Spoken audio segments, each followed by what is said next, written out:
And good evening. Hello. Hi. We are live here in the bounce house. And, I gotta stop making a habit of this.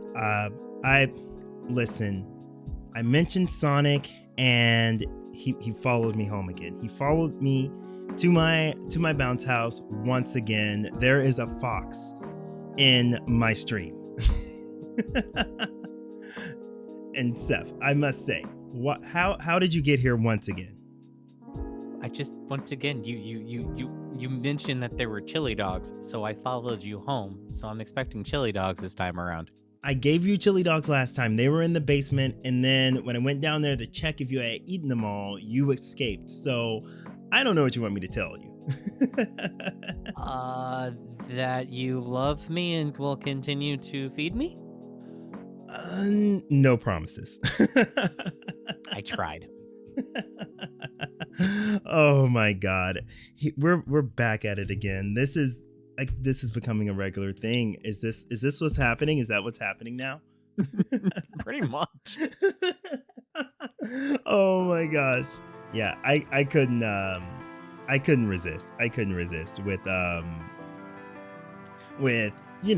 it being such a monumental November we had. I mean, I don't know if you knew, but there was this new Sonic game that came out.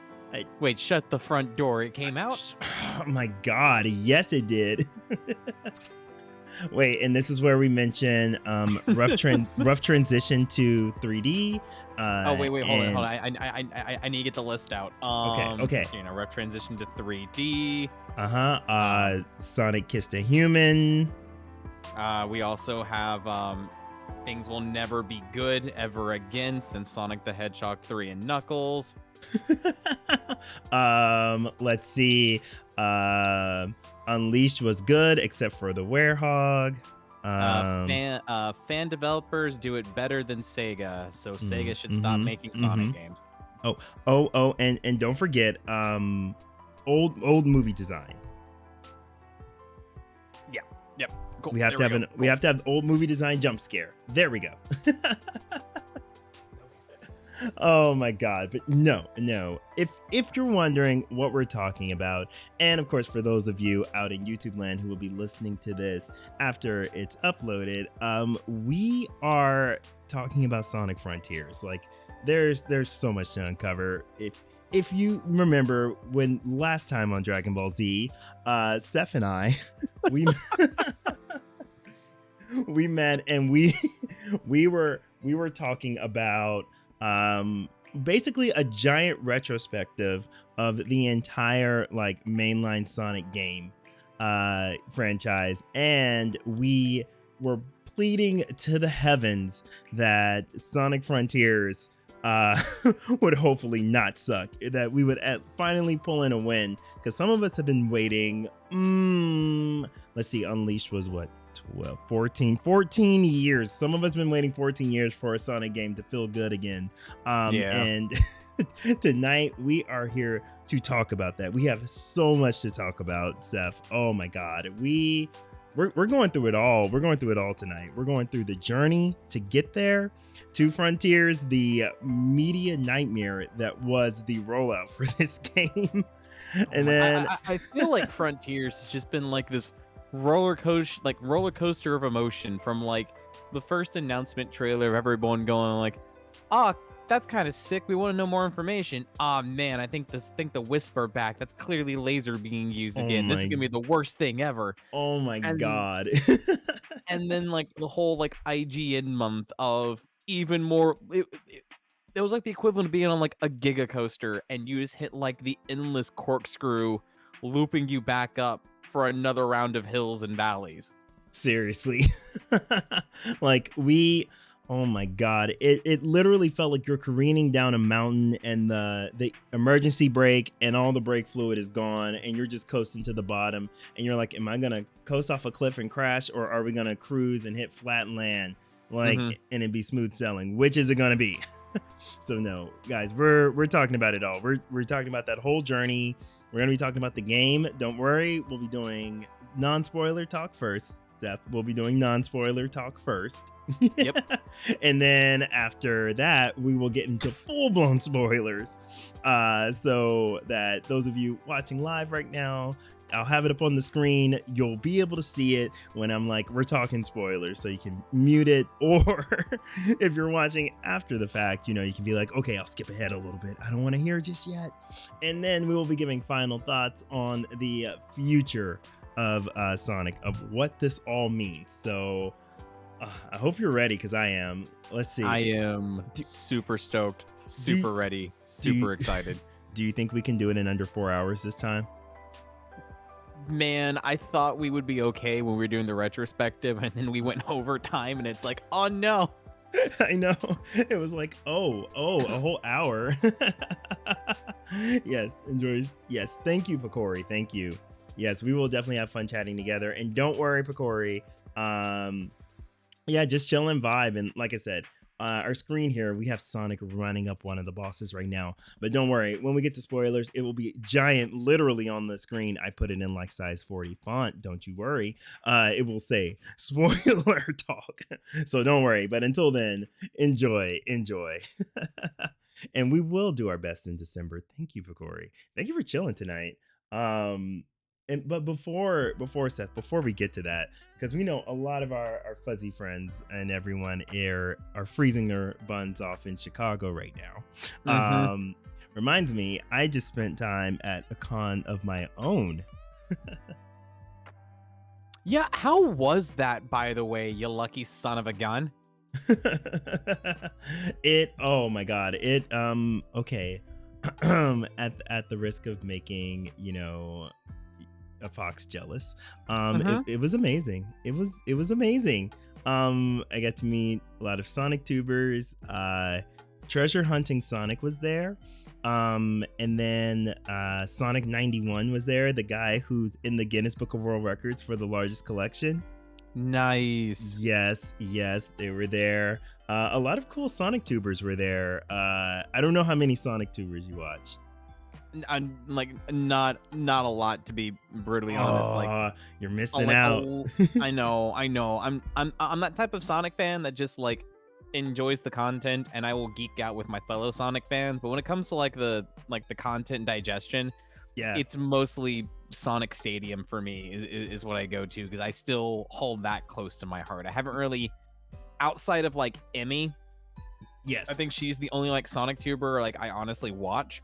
Yeah. From now and then, but for the most part, I don't really do a lot of the watching stuff. Yeah, I got into a few actually because of just needing like something that's digestible, like on when I commuted a lot, like on the bus ride home, because reading makes me car sick. So sometimes I need my news in like vocal form, so I'm not like, saying I'm announcing I'm here by blowing chunks all over everything. No, that's what we do not want. I did it, guys. I'm here. No. So I got into a few, but a lot of cool ones were there. A lot of people that used to be on the Sonic Stadium too. I ran into. I dare not say what era of the Sonic Stadium I was from, because I didn't want to instantly shrivel up like Raiders of the Lost Ark. But I feel like I'm right there with you, so. Right? I was like, I was from back when they had Fast Feet Media. What's that? It's been 84 years. I mean, I still remember when they did the the almost Olympic challenges, where you would basically compete to do like these insane challenges to get like special Chaos Emeralds.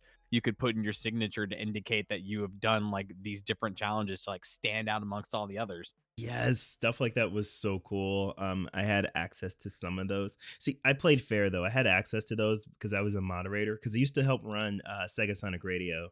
For those that don't know, or for those of you that are too young, I used to be a head over at Sega Sonic Radio and run a few of the shows over there and run the yearly Sonic marathon. I took over after the 15th anniversary, and I would do a huge radiothon where there would be giveaways and stuff, and we would match the nonstop hours to whatever Sonic's birthday was. We got up to 20 before I stopped doing it. Oh man, that was whew. And now look at me. I'm doing 24-hour streams of meta era Sonic games. Whoo, yay. No. But no. There were a lot of cool people there that I got to reconnect with, and just a lot of cool like people that are very vocal in the Sonic 2 YouTube community, as well as the heads of Tails channel. I got to meet them. They were there. Oh, nice. Yeah, so they were cool. I got to talk to them. We all talked about how we all cried over the beauty of the Knuckles prologue animation.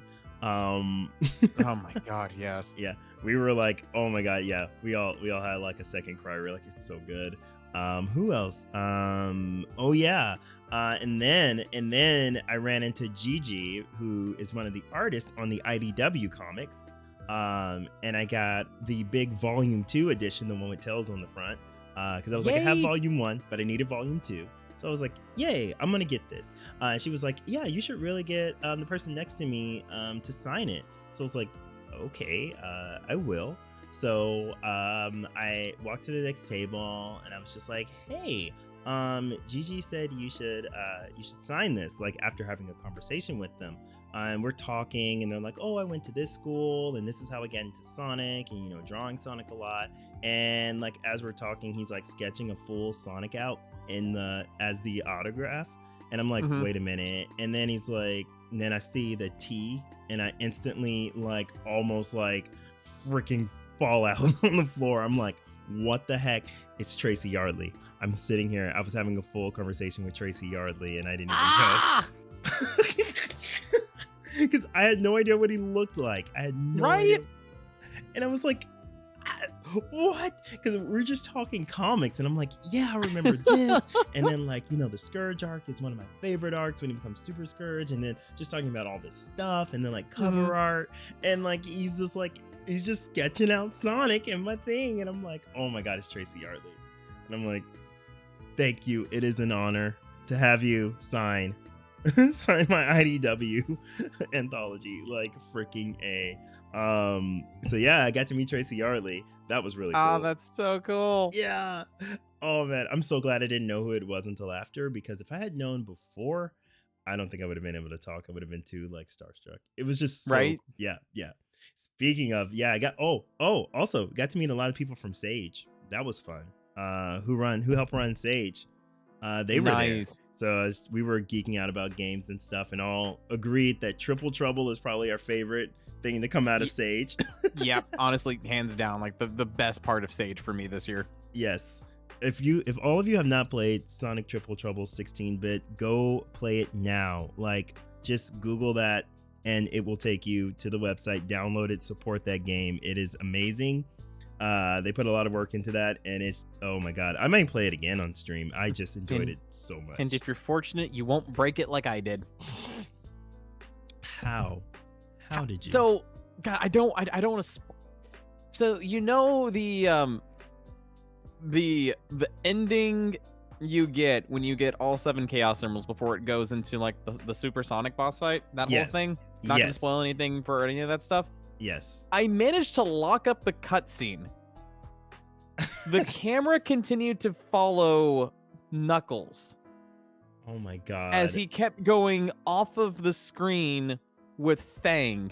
And then it was just no characters were on the screen anymore. The music stopped playing. I'm dying of laughter because it just clicked with me like, oh crap, I broke a game. Why do I always break these things? It was, and I did it on stream too. So I'll have to share the highlight with you because you'll lose it. Oh my God, yes, I need this. I need this in my life. Well, for those of you that aren't prone to breaking games, it's a real good game. For those of you that are not prone to bugging out games, it's good. But yes, like so many cool people. And then of course, met Ryan Drummond, the OG Sonic voice actor. It was so cool. He's so down to earth and so chill. It took me like 3 tries to just like go meet him, because the first time I got there right when the convention opened. Right. And like there was nobody at his table, but I was just like, I can't do it. I can't do it. I don't know if he's gonna want to sign stuff. Like, what if he's not? What if he's like, oh my god, I don't want to sign like memorabilia for people, or like I was like, I don't know what to say to him. Like, oh frick, oh frick. So I'm like running around, right? And then I come back after a few panels. Hmm. And I'm like, no, I still can't do it. I don't have enough nerve. Here, I'll go talk to Some Call Me Johnny. Yeah, Some Call Me Johnny. Let me go talk to him first. Let me get him some nerve. Which he's really cool in person. And then I finally go back in the afternoon when there's a long line, of course. And I like wait in line for like an hour, and like I'm finally like get up the nerve to pull out my Dreamcast copies of Adventure 1 and 2 because I stuffed them in my bag just in case. And so I brought those out and I was like, okay, I'm gonna get him to sign it. Which, spoiler alert, I did. He signed them. But when we talked, like everyone's asking him about stuff like, oh, who do you think's the better Sonic voice actor? Did you go see the Sonic movie? Yes, you know the typical things that people happen to say. I know, but still, like It's yeah, yeah, yeah. Or being like, oh my god, we never see you at like conventions that we're at, so it's really cool. Like, can you sign these 500 things? I'm like, oh my god. So I go up to him and I'm just like, hey, yeah, I have my original copies here of Adventure 1 and 2. This is what I grew up with. It was like the only one I don't have is Illbleed, and he just looks up. He's like, oh my god. And I was like, you do not get people that talk about that, do you? He's like, I mean, people bring it up, but I never like talk about it. Like, people don't know that I voiced the character in that. And I'm like, yeah, I know you. Yeah, you voiced the character in that. The blonde hair guy. I forget his name because I'm like stream brain right now. I think it was Ken or Kevin. Was it? I think it is Kevin. Yeah, it's Kevin. Yes, because I did say it correctly when I was talking to him. So, and he was like, yeah, I did. And like, we're just talking and vibing about like Illbleed and like how like, it's such a rare game. And I was like, yeah, and I know, I was like, I can't remember her name, but the voice of Rouge was also you guys' director. He was like, oh my God, yes, she was. He was like, you are taking me back. And we're just having like this whole conversation like about that. And it's just really cool. He's like, yeah, I don't get like people. That's like a deep cut. And I'm like, yeah, the real fans know. Don't worry. And so like we're talking and like he signs both my copies and everything. Mm-hmm. And I'm like, yeah, it was just like a really good interaction. I was like, yeah, I was like, let me ask something like not be like, oh, I'm your biggest fan, blah blah. I'm like, no, let me actually just like have a conversation with this guy. Like, let's do it. So yeah, so that was really fun and amazing. He's so nice in person. And now I have my Dreamcast copies signed by Sonic. So, that's like a once in a lifetime thing. That was awesome. And of course, sitting next to him is Emmy. Nice. Just there. Yeah. So we started talking about like Sonic and Tails R. She wasn't able to talk much just because she wasn't trying to interact because she had a bit of a cold. So she was trying not to interact too much. But yeah, we did get to talk a little bit. And she's really sweet and nice in person. And it was just really fun. It was just cool to be at like a Sonic convention. I've been to a lot of conventions, guys. I've been like furry, anime, gaming, but never like a Sonic convention. So that was cool just to be like a Sonic nerd in a place full of Sonic nerds. I don't want to know how much I spent when I went to the artist alley. Please don't ask me. Don't ask me. I don't want to know. I'm morbidly curious, but I'm not gonna ask. All I know is that I spent a lot of money on an Infinite and Werehog plush. Okay, and as one should. Yes. I was like, I need these two. Voyos. I was like, I need them. And then like a bunch of cool artwork. And a Sonic mug. I found a cool Sonic mug. It's the ending of Sonic 2, like painted by Sin, Mighty Sin. They're a really cool artists. Yo, you know of them? Yeah. Yeah, they were there and they had a whole bunch of mugs and I was like, oh my God, I need this, Sin. So I got that and like a couple of really cool prints and stuff, a lot of Tails stuff, of course. So yeah, no, it was fun. I hope they do it next year. If you can make it, you should go. If they do it next year, let me know. I would be glad to share a hotel room with you. Frick, yes. I definitely want to come back. We all were like, yes, if this happens again, let's do it. because it was not just only Sega stuff, it was Sonic stuff as well. I Mhm. mean, not only Sonic stuff, it was Sega stuff as well. So that everyone was talking about like Outrun, and then they had like a Guess the Music competition, and there were some Mhm. deep cuts. I mean, we're talking about going into Seaman level Hey tracks, yo, deep let's cuts. go. Yeah, and so people were like getting them, and of course, the song from Yakuza showed up in the list, and the whole room broke out into it. Are we talking about Friday night? Yes, yes. Nice. Oh my god, that song, and then da da da da. Done it. Yes. Oh my god, we were all singing that. So it was great to be in like a room of like 100 or 200 people just like singing that at the top of your lungs. So and we were singing one of the songs from Sonic Frontiers, which we'll get into later. I'll save that for when we get to the spoiler section, because we're gonna nerd out about that for a bit. But Yes. speaking of Frontiers, yeah, we need to get on that discussion. I have rabbit trailed long enough talking about this Sonic convention. I want to talk about the game that we were all nerding out there, and also being like, no, don't spoil it, I haven't finished it yet, it's only been out 4 days, la la la la la la. Because of course when you're there with a lot of people that have got review copies, we're all like, no, don't say anything, we don't want to know anything about the experience, we're gonna go in so blind. Just shut it. Just we're like, shut it. you were just like, shh, shush your face. No, but it's fun. So yeah, and to that, I would be horrible if I spoiled any of that for people that haven't played it. So like I said, that's why we're having a spoiler section. But we're here. I'm here. You're here. We're here to talk about Sonic Frontiers, and oh my gosh, we have to start at the journey. And yes, I'm getting really good at these effects. I am just gonna pat myself on the back for a second. All right. Yay. All the pats. Woo.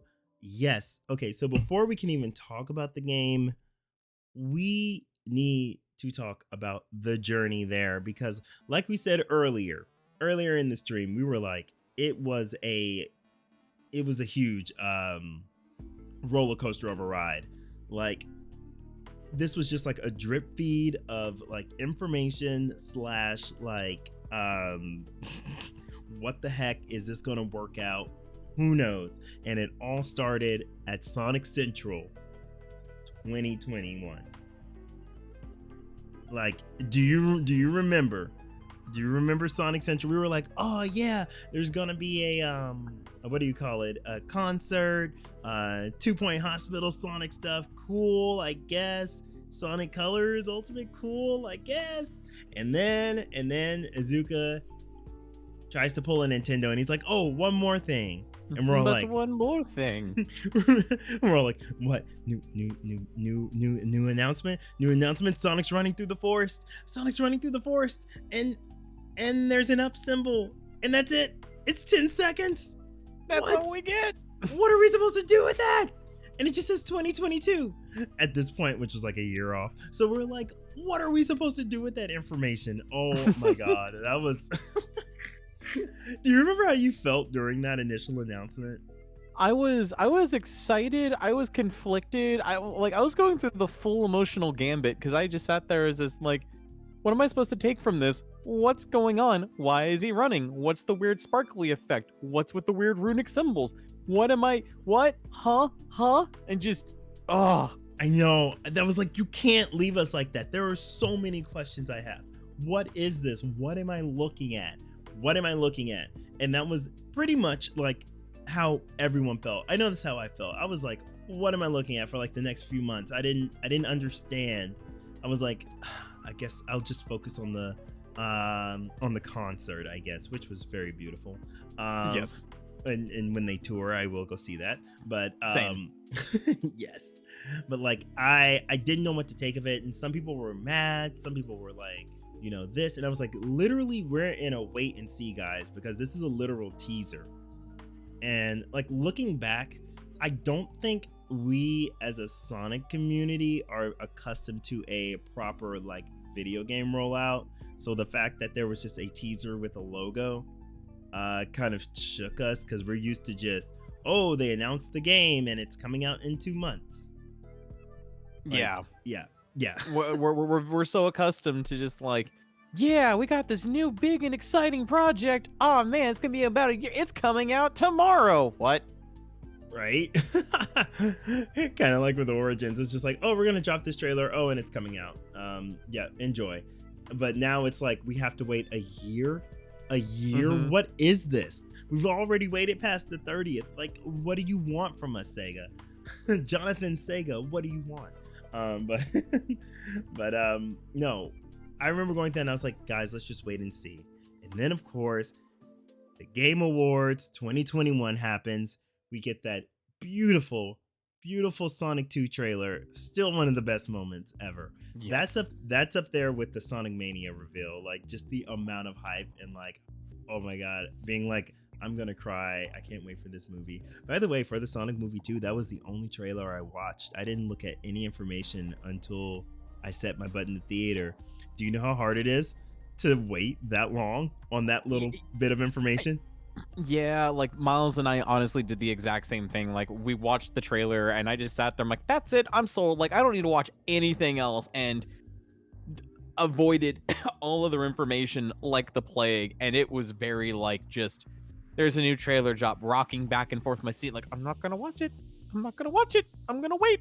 I got this. I got Right? this.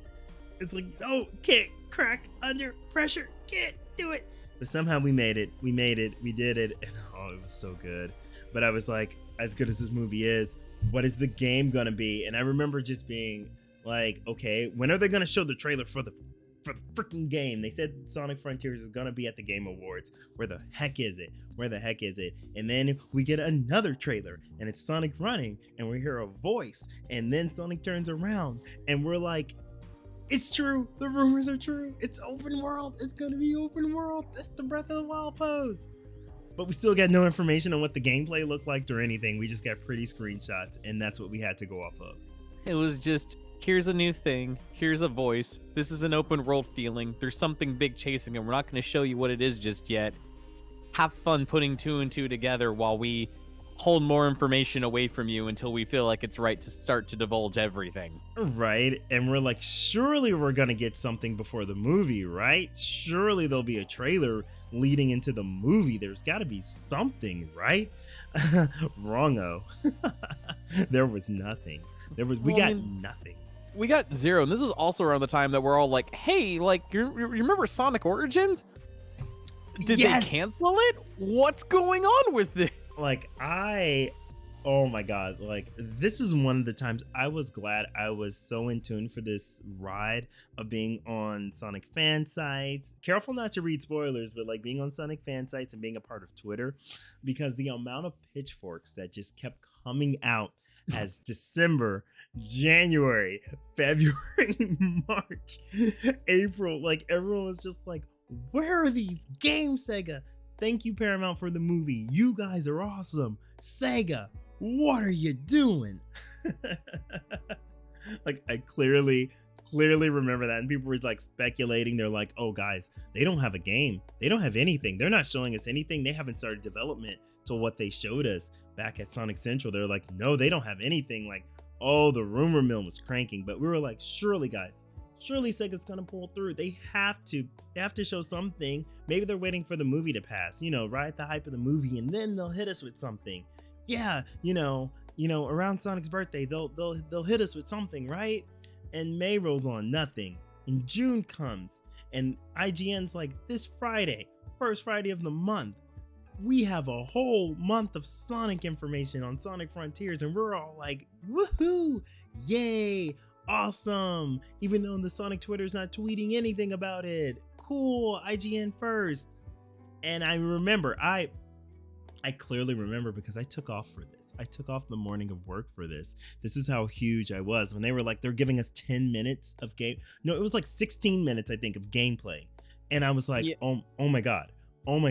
this is huge. And I remember I was sitting there, I bought it up on the good TV and everything. I even made sure my internet bill was paid. I was like, I am wanting to watch this in 4K. Let's go. I'm sitting there, it comes on and it opens, and Sonic is walking around a field, walking.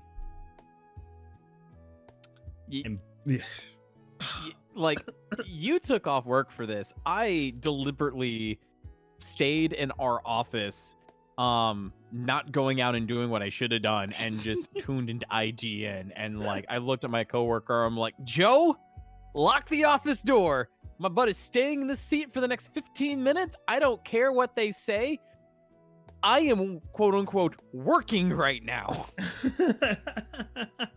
Exactly. I'm like, I was doing that, and I was like, if it runs over, meeting. I had a meeting to get to. I don't know. All I know is no one bugged me right now during this time watching, and I'm like, what am I looking at? It looks pretty, but what am I looking at? And I'm like, oh no, oh no, oh no, Sonic Team, please no, I can't take another Forces. Which, for the record, by the way, guys, Forces is not bad. It's just mediocre in every horrid way.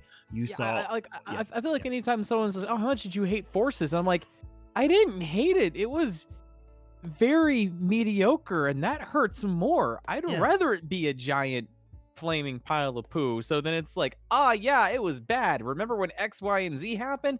Man, that was horrendously bad. Yeah. And you can laugh about it. But when you have something that's just so average and mediocre that all you can do is go, right? It just fills you with like a pit of depression. Yeah, I at least hate means I have some sort of emotional connection to something. Me being mad is just like, I could take it or leave it. And playing it again before Frontiers came out, I was just like, I feel the same nothingness. This is just painfully stagnant. But yeah, I was like, Frontiers, please, you have to impress me. And I was just like, this kind of looks cool, but it looks pretty, but what am I looking at? And oh God, the internet threw a crap storm. It was super toxic to be anywhere. Twitter, YouTube, even like Sonic forums and comments. Holy hell, after that first day of like showing off meandering around an open field. Yes. This is the pinnacle of gaming. Oh man, the toxicity was bad. Oh my God. Everyone, like me. So I was just kind of like, I need to see a little more to understand the gameplay loop, but I understand what they're trying to do. I was like, I think they're trying to show off what the open zone looks like because Sonic's never been here before. So they're trying to show off the freedom of movement, but the execution's horrible. But I could kind of see the vision, but I was like, I'm gonna need better. Guys, I'm gonna need better. This is not a good look for you. Everyone's really on the fence about Sonic, and I'm like, please don't give me another Mania Forces where it was like the movie was good, you got me hyped, you got me excited, and really back into Sonic again, and then you're gonna crush my spirit with this game. We can't take this. We need a win. I was like, Sega, you guys are gonna be idiots if you do not take opportunity to make a good game and make this win. And so it's just like, I gotta wait and see. But yeah, it was so toxic. There were people who were calling people out for being positive. There were people calling people out for being negative, and there were people for calling people out for being on the fence. And I was just like, I just sat there. It's like, wow, so like nobody wins, huh? Like if you're super positive, screw you. If you're super negative, you can't be like that. How dare you be on the fence? You gotta pick a side. Right? How dare you wait for marketing to do its job to convince you? How dare? Oh man. And the funny thing though is like I follow a lot of YouTube like commentators and stuff that are way outside the Sonic verse. I mean, they're like Rayman fans and Animal Crossing fans. Like that's their Sonic. And they were looking at this and they were like, I dig it. Like I get it. Like this is gonna be cool. And I'm like, whoa, wait. If people who are extremely casual to Sonic are thinking this is cool, I was like, I think we might be being a little bit, Sonic fanny. I was like, we may need to wait. Maybe this will clear up. and we were like, everyone was like, let's give it till next week. Let's give it till next week. And then they give us the combat trailer. Oh god. Oh god, the combat trailer. I was in two parts. I was like, this looks cool. I like this. This is like the Werehog, but better and more refined. Like, but with Sonic. Like, this is cool. I like this. Twitter, however, was stuck on animations. Oh my god. Even I got like semi-canceled. Like, I remember watching the combat trailer and I sat there, I'm like, oh wow, this actually looks really this looks cool. Like this looks like it's going to flow and fit with Sonic's movement instead of being the rubber banding God of War style clone we got with Unleashed. I'm like, I think I can get behind this. I think my main concern from watching that trailer was anytime it had like I don't remember the name of the actual enemy, but it's the one that has like all the giant spheres that surround it Oh, Bubbles. and bubbles. And I just sat there, I'm like, oh my god, this is one enemy I just want to avoid because it's going to be an absolute slog getting into combat with this thing with how much it slows down the pace. So there was a couple things with combat. I sat there, I'm like, I don't know. Like, hopefully, not every battle in this game is going to be this long, drawn out fight like they were kind of making it seem like. Yeah. But the way how Sonic was moving and attacking and his special moves, I'm like, I can deal with this. I just really hope that we don't have like tanks for every single enemy you encounter. Yeah, I was like, please don't be what do you call it? Like another Sonic Heroes where it's like it's good in concept, but you made the health bar so huge that it becomes a chore. I was like, please tell me it's not that. And so I had to watch it like 2 or 3 times. First, because this was all I could get of the game, like after waiting for what felt like years. Oh, it was years. And the more I watched it, the more I realized I was like, I think this guy is just bad at playing Sonic. I think this guy's bad at playing Sonic. I don't think this is it, guys. I don't think this is it. And so I was still in like a wait and see. It may all come together, but Sega, you're blowing it. You are really blowing it right now, okay, in internet land, because now everybody's like, your game sucks, and hashtag Delay Frontiers started. Oh, Delay Frontiers gate. Oh my god. Yeah. Oh my god, that was crazy. I don't even know. I was like, I'm staying out of this, but I'm watching the fire from afar. I'm like Cersei. I'm sipping my wine and just watching the world burn. But guys, I'm like, I feel like I'm gonna get this game day one either way. But I would really like it to be good because Sonic could use a win right now on all fronts. Yeah. I mean, the worst part was I think it was also around this time they announced like, oh yeah, like it's gonna be in November, and then everyone's like, ah man, I can't wait to watch God of War like viciously slap the hell out of this jank of a game. And I'm like, thumbs up in the background is going, yay. Right. And that's right, that's when it was still rumored because it hadn't quite been announced yet. That's right. And then people were like, oh man, but if it's still thinking it's going to be a holiday release, I'm like, ooh. And the whole like animation conversation, and this is just all building. And then I remember the thing that broke the camel's back with everybody was Summer Games Fest. They kept showing Sonic Frontiers in every single trailer, every single piece of marketing, and we're like, hey guys, you want to tune in to Summer Games Fest and see your favorite games showing Sonic Frontiers. Sonic Frontiers is nowhere to be seen during their opening ceremony, and oh my god, the amount of like bloodlust for Jeff Keighley's head that day. Like, I remember people just going after his account and being like, we were scammed, we were bamboozled, there's no Sonic. Baited. There's no Sonic. I felt baited too because I watched the entire presentation and I was like, wow, nothing. How dare you pull us Sonic fans in? You know how passionate of a bunch we all are. How dare you do that? We're like, Jeff, how could you? But what we didn't know is that it was actually being shown behind closed doors at Summer Games Fest. And so the what do you call it? The embargo finally lifted, and it was like the craziest 180. The easiest I can describe it, everyone, is like the first trailer for the Sonic movie and then seeing the second trailer for the Sonic movie, the first one. Mm-hmm. It was like the beginning of the month started out so rough, and then as people started talking about the game and playing the game, and then we got to see that Nintendo Switch trailer showing off the game during their direct at Summer Games Fest. It was like, oh my god, wait, no, this is starting to look like something. Once they showed cyberspace for the first time, we were like, okay, this is starting to look like something. And that, I think that's when I first started like the seeds of like getting hyped. I was like, I'm going to allow myself to get hyped. It's okay. We're not hurt anymore. It's okay. We can get hyped. Like I was always excited for this game, but I started getting more hyped for that. And then like we had like, then it was like a bunch of nothing until July at, what was it, EGX? Yeah, that's when we had that, and they were like, oh, it's going to be at the opening ceremonies, and we were like, oh, okay, we'll all stay up and watch that.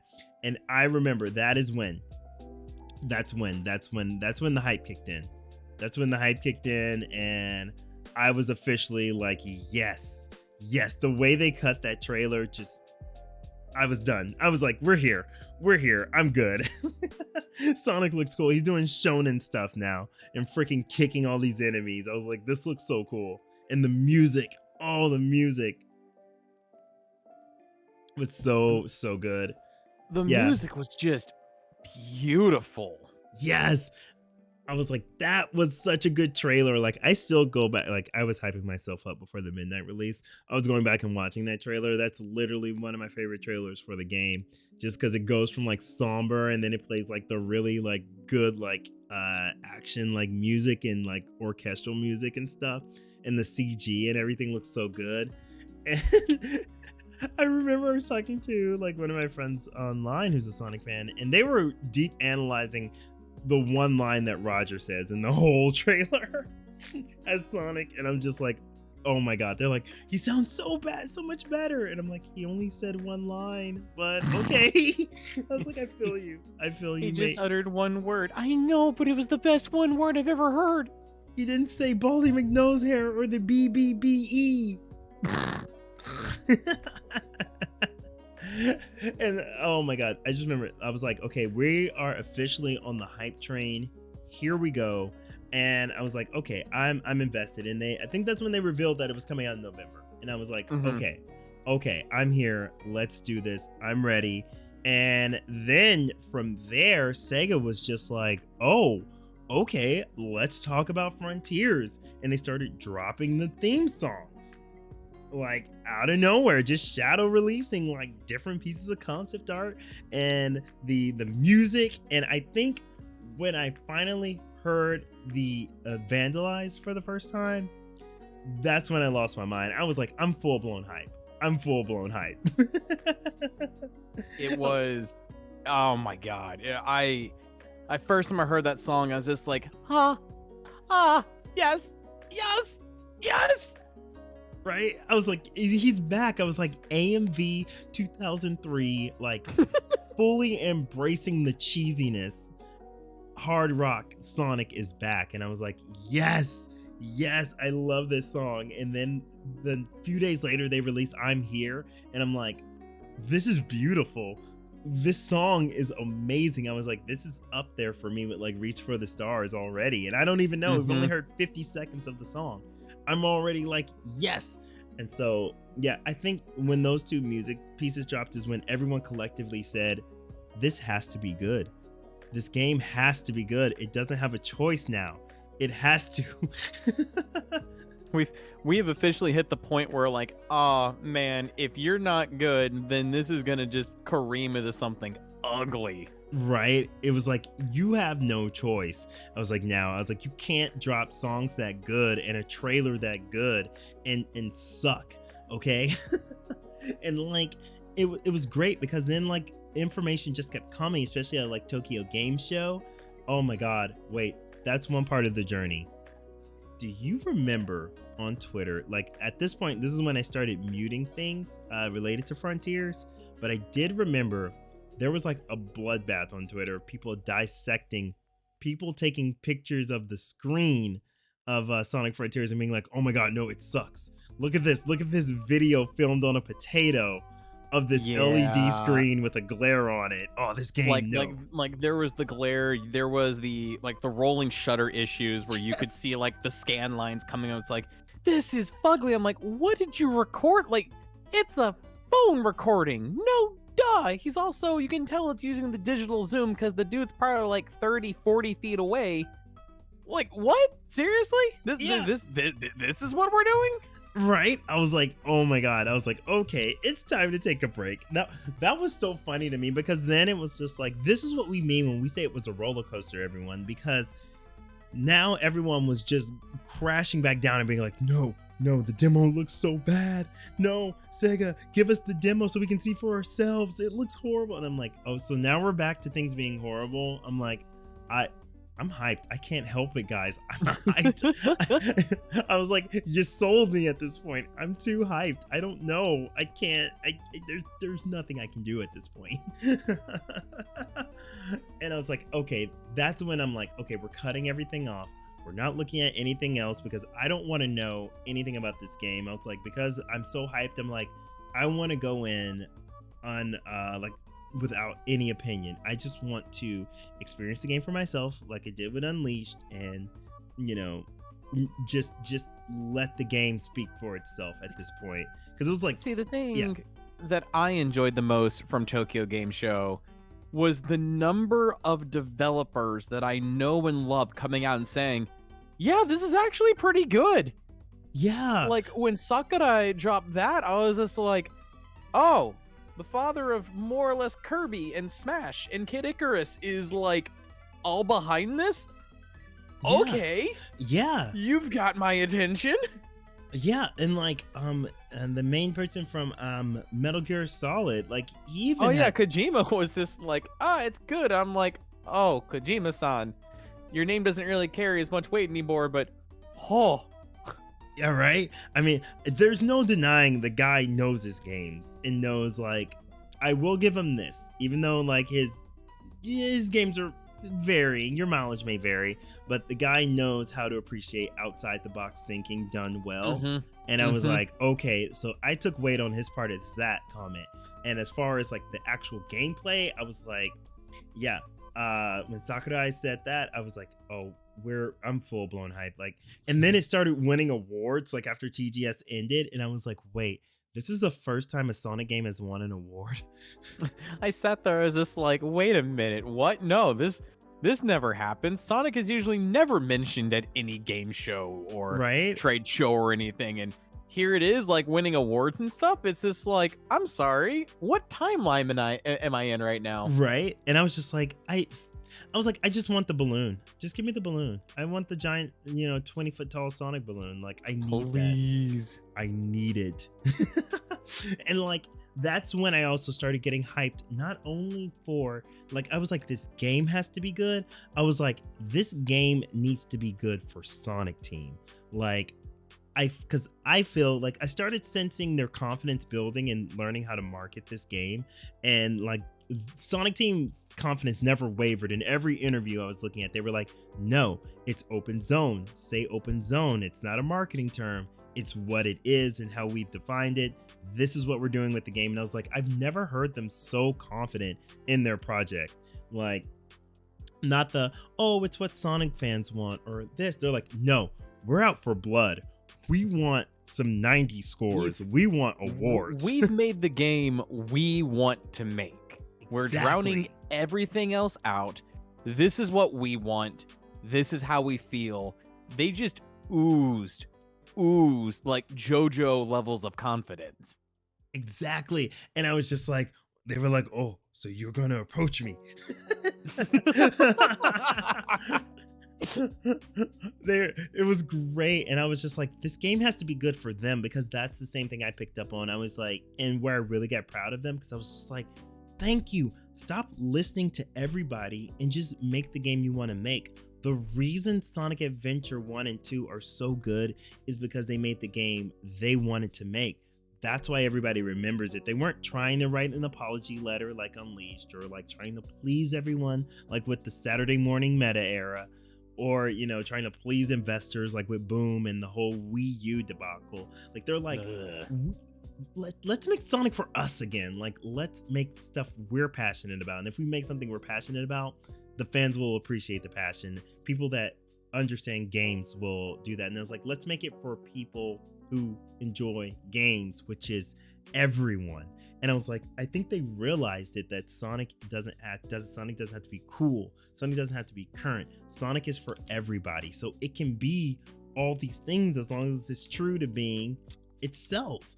And I was like, I think they learned that from the movies, because like that's the funny thing. The movies aren't like the best movies in the world, but the reason people love them is because they're so unapologetic in being what they are. They're like, we're not Oscar material. We just want to be fun. And so we're going to be fun, and everybody in this movie project is going to be fun. And I feel like they took that note and applied it to the games. And so I remember leaving TGS just being like, I say it like I was actually there. Disclaimer, no, I didn't go to TGS. I Diggy personally flew out to Tokyo just to watch this from the rafters of the hall it was being hosted in. I had 17 COVID vaccinations and 20 tetanus shots. The dude, this ruse snuck into the country while it was still closed off. Exactly. Oh no. This is gonna come up, isn't it? When they do my passport review, they're gonna be like, "So we heard your podcast there about you sneaking into a closed country." So what's this when you're affiliate with Sefhighwind ships anywhere for free, your money back or less? It's like, no, I'm sorry. My FBI agent who listens to my line is just gonna be like, this guy. Oh man, but no, I was so excited, and I was excited for Sonic Team. And again, I said, this game has to be good. Like it doesn't have a choice. It has to be good. And like good doesn't always mean like, mediocre is like Sonic Forces, where it's stagnant. Like it can get mediocre scores, but what I mean is it has to be good. Like it has to be a solid game, and it has to work. And like I kept noticing everyone said like when they looked at it, they were like, but once they got their hands on it, they were like addicted. They were like, we love it. We love to play it. And I was like, so it's one of those games where you have to play it to understand. And I was like, okay, I think I get it. I see the vision. And like then the hype train just started, like full blown out the station. Like we were already hyped, but now I'm like, every day I'm like counting down the days, like as the pre-order clock ticks down, and I'm like, we're getting there. And I remember when we were doing our retrospective a week before the game came out, I was just like so nervous after ending that, because I was like, it hit me that it would be here in 4 days. And I was like, oh my God, like as we know it, like everything about Sonic is about to change. It could, for better or for worse, I was like, for better or for worse. I was like, oh my God, it's gonna change forever. And that's when I was like, I have to play all the games from the last decade, from Colors on up. Like I have to, because like my opinions on these games are gonna change forever after like, November 8th. Like I remember ending that with you, and I was on such a really cool high note. Like, man, I'm really pumped. I'm excited for next week. And then the following day, I was feeling like garbage because I had one of the worst viral cold infections I have had in months, and spent literally the first 2 weeks of November sick as a dog.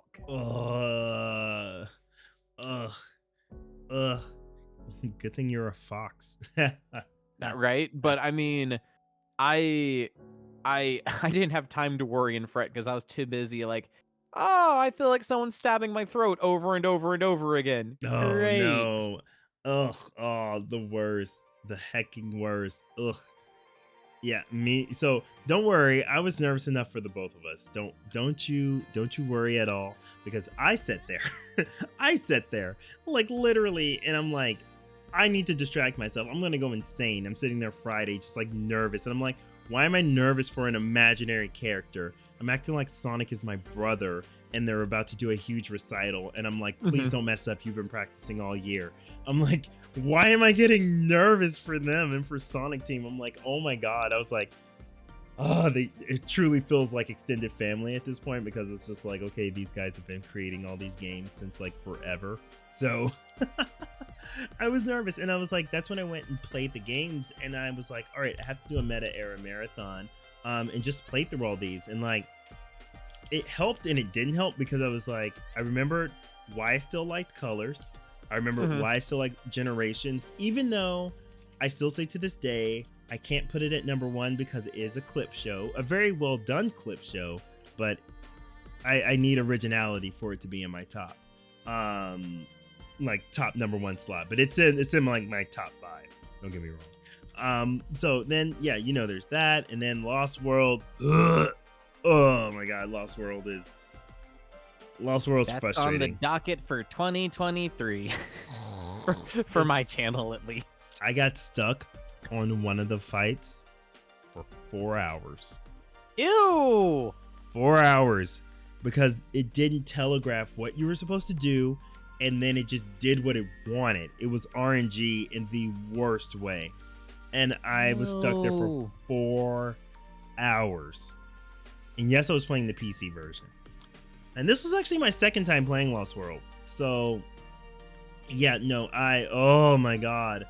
Yeah, and so I left that with a bad taste in my mouth. And then Mania, of course, I was like, yay, Mania is always great.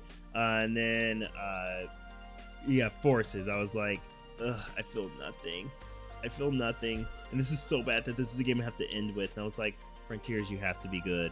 And so roll on Monday, and it's time. It's time. It finally releases. There's no going back. The clock ticks down to midnight. And I play literally the first 5 minutes of the game. I am bawling because I'm just like, Sonic's hurt and this is beautiful.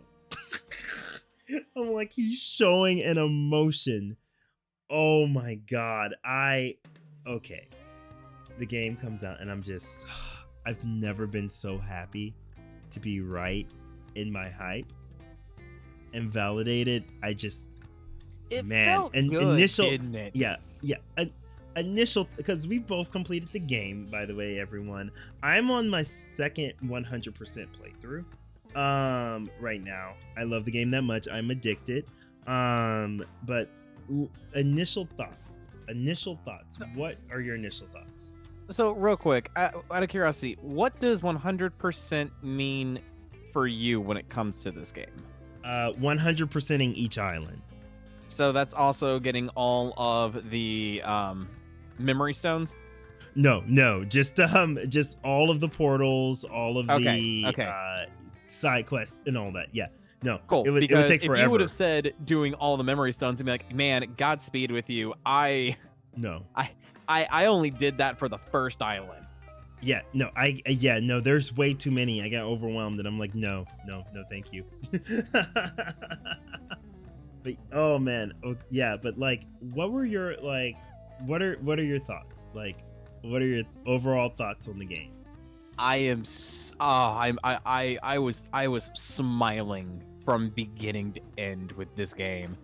Like from boot up, I got chills up and down my spine from like the first cutscene with Eggman and going into, like you said, Sonic being hurt, being disheveled, kind of finding out his friends are like stuck in this weird limbo. This has probably some of the strongest storytelling I have seen in a Sonic game since Adventure 2. That's what I said. I agree completely. Like at the oh God, I'm getting like so excited. It's like clipping. My bad, everyone. I don't mean to clip your ears. Like I agree. Like I had people come up and ask me, like, what do you think of the game? I said the best way I could describe it, I was like, it is the best Sonic experience I've had since Sonic Unleashed, and the best Sonic story and game I've had since Sonic Adventure 2. That's I think that's correct, because experience and game are two and story are two different things. But like, because Sonic Unleashed was probably my favorite Sonic experience for the longest time, and this tops that. There's just so much to love. I yeah, this game was such an emotional ride. Like, I think most of my tears were from, and we'll get into stuff later, but most of my crying, at least from the first night I played. I must have played this game for like 5 hours. The first night I played really late into the night. Works wondering why I was so tired. I was like, oh, bad sleep. Not really. Um, I just got so emotional at so many points, because it was like I was just proud of Sonic Team for like this game. Like, the music when you're first like come out of cyberspace, because this is not spoilers. Like, you end up on the island, you don't know what the heck's going on, and there's like a really great music track that plays, and it's so melancholy and just like really pretty when it's raining, and I'm like, this is great. It's beautiful, it's melancholy, it's mysterious. It sets the scene up perfectly as you're going through your initial foray on Kronos Island. But I mean, once you get that first Chaos Emerald and it's like, oh, you had fun? Let's have the orchestra whip yourself up into a frenzy as we pan out to the rest of the bloody island in front of you. Yeah, and you're just like, there's so much. And like, until you play it, everyone like on screen, like you see it and you're like, oh, well, I can see all the way over there. That doesn't look that big. Or, like when you're watching a video, you're like, oh, there doesn't look like anything between point A and point B. It's like, no, when you're actually playing it, it's so immersive. You're literally just like turning the camera every 5 seconds just to look off like at a coastal vista, or like run through a forest, or be like, what's that over there? Like, is that an enemy? Like, let me run all the way over there and like see what that is. And it almost has that like Zelda feeling where it's like, if you see it, you can go up to it. Like, I mean, honestly, as much as they said don't compare this to Breath of the Wild through a lot of their interviews, I really couldn't help it at times, because playing through this game gave me a lot of the same vibes I had with Breath of the Wild, where, you have your objective like, oh, you should go talk to Amy. I'm like, that's adorable. I really want to run over here because there's something that's caught my eye and I really want to go explore it. Same thing happened with me with Breath of the Wild, where I would sit there like, all right, cool. I really feel like going to Death Mountain. I know I got to go through this one area first. And it's like, oh, here is the really good looking Prince of the Zoras. You should follow me to my village, Link. Yeah, that's adorable. You and your fish people can suffer under torrential rainfall, whatever it is. Yeah. I really want to go to the mountain.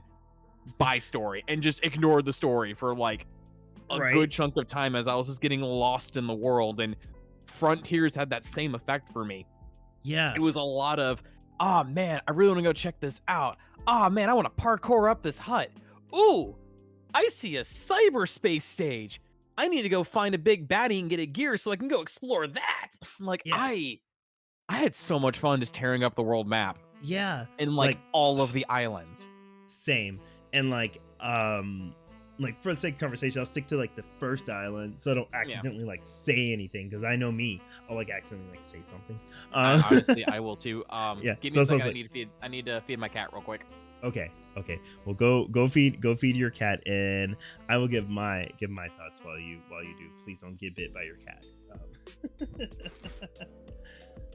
But yeah, like gang, like for me, yeah, it seemed really fun to just like go through the world, like run around, and just like look at everything, and just like if you saw like a river or a stream, like just being able to like go up to it, like that was the thing. And that's a lot of what I did in Breath of the Wild. I would not yeah, I would not do the main story. Like, I remember Breath of the Wild, the first thing I did was I was on my way somewhere.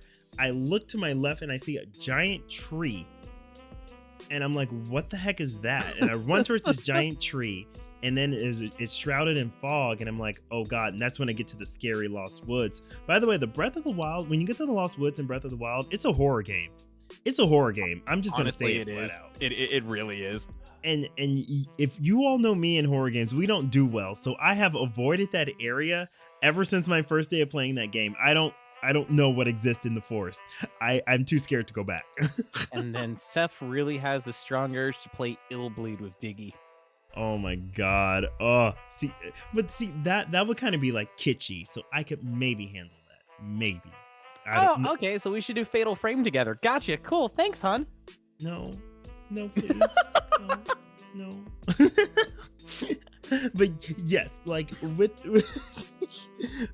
Frontiers, god dang it, with Frontiers, I enjoyed it, and me. For those that don't know, like when I was in like college slash university, like I studied a lot about plant like biology and as well as like landscape architecture and like historic architecture. So you can imagine the field day I'm having combing through this open zone of Kronos Island and being like, they got it right.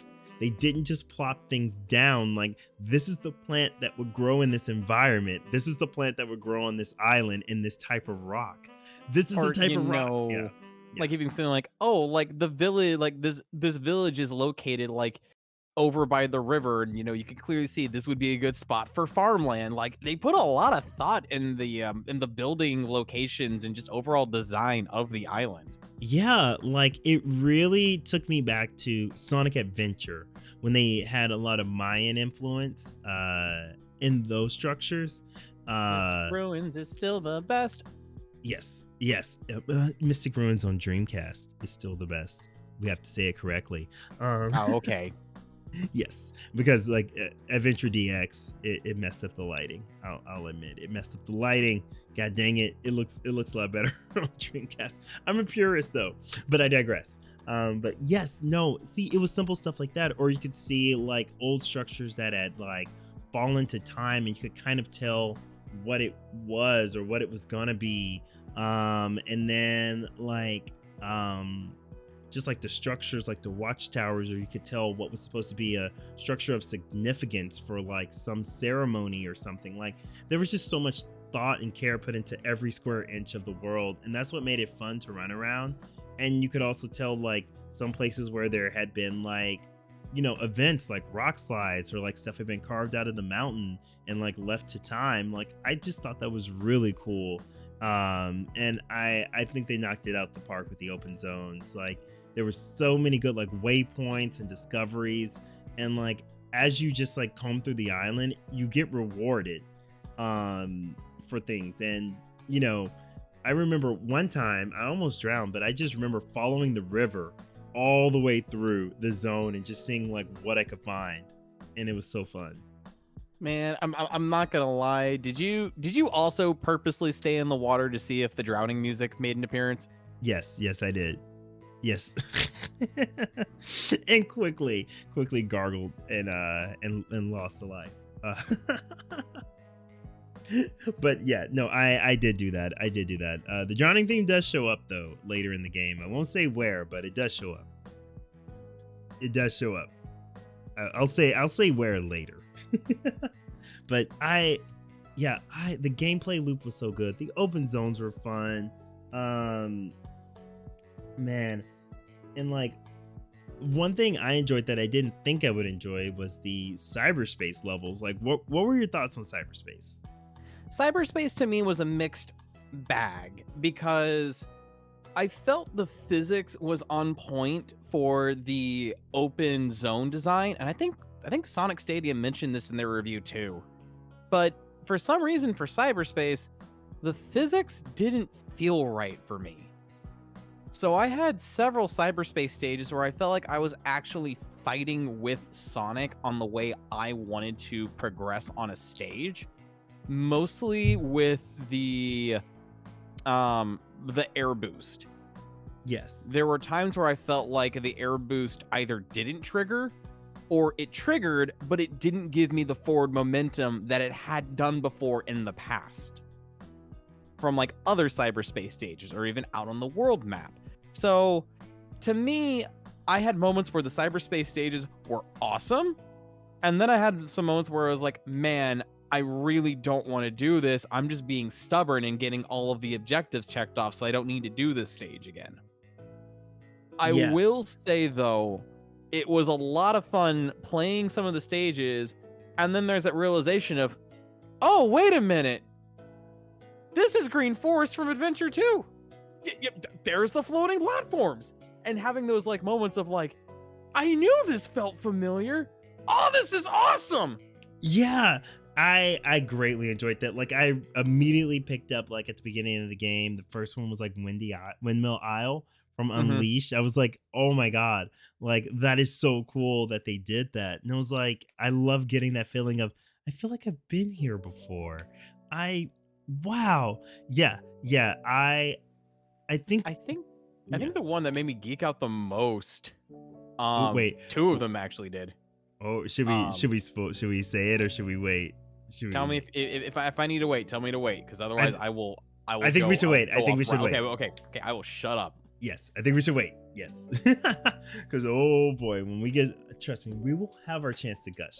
We will have our chance to gush. I promise you. So, oh yeah. So, what did you like as far as cyberspace? Like, I remember first my thoughts. Yeah, I remember playing it, and I really had to get used to how much freedom because for so many of the like, I won't say boost era, but like meta era as a whole, like the past decade, Sonic's been really like railroaded, and it's been like forced control. So Yeah. I couldn't tell if it was just the physics of cyberspace or because they gave me so much control to jump off the side of the stage or, you know, jump wherever I wanted to. Is that what was like new to me and like the amount of control they gave back to me? Because we haven't had that much control since Unleashed. And I feel And like, honestly, that was a lot of fun to have again, to actually sit there and go, well, because I abused the air, like once the air dash clicked with me and I got better with it, that's how I kind of cheesed my way to a lot of the S rankings, where I would finish a stage with like 10 to 15 seconds off of like way before the S time even came up, because I had the freedom to go, if I actually air boost here at this certain angle, I can kiss this section of the stage goodbye and skip it completely.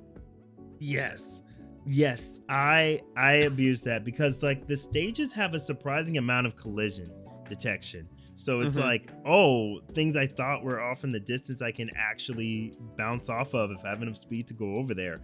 Heck yeah. I remember there was one stage I did that, and there was like a loop that was actually a set piece. And I remember jumping, boosting out to that, stomping to get my double jump and air boost back, double jumping off of that, boosting to clear a whole section, and then get to the goal in time and shaved like 15-20 seconds off. It was great. And I think I love that. And for me, I really enjoyed the cyberspace stages. I think there's maybe only one that I didn't, but all of them were so fun because the goals they give you are fun, because basically to get an S rank in a lot of these, you have to speed run and you have to do flashy stuff to get to the end. And like, I love when Sonic games let you get flashy with how you get from point A to point B. So I was like, yes, more of that. And so for me, they were fun because they gave me reasons to come back. And I mean, the 2 minutes was great. Like to have a break from, you know, open world exploration, I could just like go back into like that classic mode, quote unquote classic modern, postmodern. Yeah. Like feeling, but no, I enjoyed them for the most part. There's a few I'll mention them in the next section, but there's a few that it was just like, no, I wasn't too much of a fan. But I thought they were good. And yeah, one thing also that I just have to say, like, that I really loved, and again, we won't spoil, but I will bring it up because it is part of the gameplay. I really enjoyed the boss battles in this game.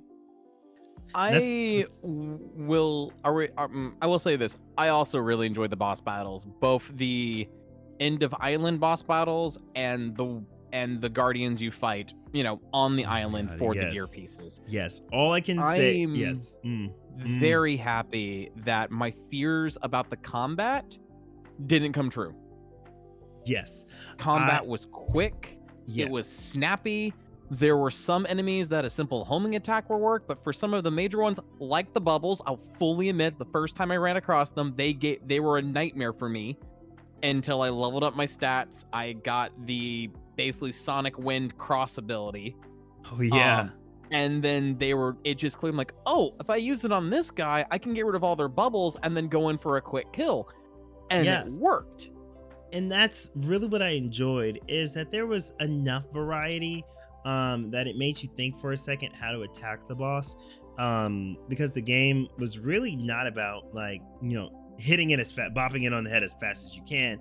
It was more Yeah. like, what's the most efficient way, and speed through efficiency. That was so cool. Like, that's what I enjoyed the most out of, like, the combat and the boss battles, was the different ways to make Sonic speed feel fresh. And all I will say, for those of you listening, is yes, the mini boss battles and the boss battles themselves, the end of island boss battles, are so worth your time and are some of the highest highs I've ever experienced in this franchise. And I've been here since '92. Yeah. No, I have to fully agree with you. Yeah, there. Oof. Ooh, don't worry. We're gonna gush on this. We're gonna go through all of these things again and talk full on, because we need to. But I just want to kind of get like initial impressions out. It's so hard. I'm like censoring myself right now to like, don't talk about it. Don't say anything. Don't spoil it.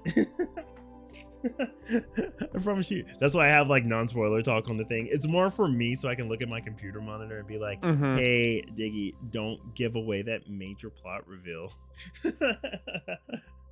I mean, what? The plot reveal that Shade the Echidna shows up and Ken Penders actually wrote the entire story. I'm so sorry. And now we're gonna be taken off Twitch because you're about to get sued. Oh my god. Oh no, you're so right.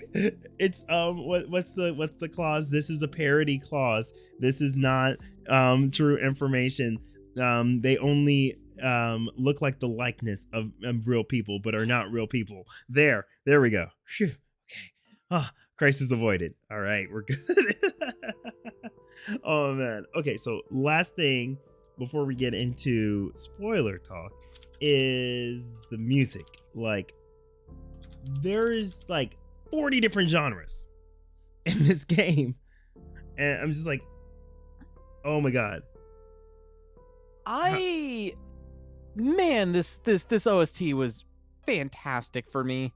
As a person who really enjoys like lo-fi and ambience music, my god, just the overworld map theme of everything. There were moments I would just stop and listen to the ambient track playing in the background.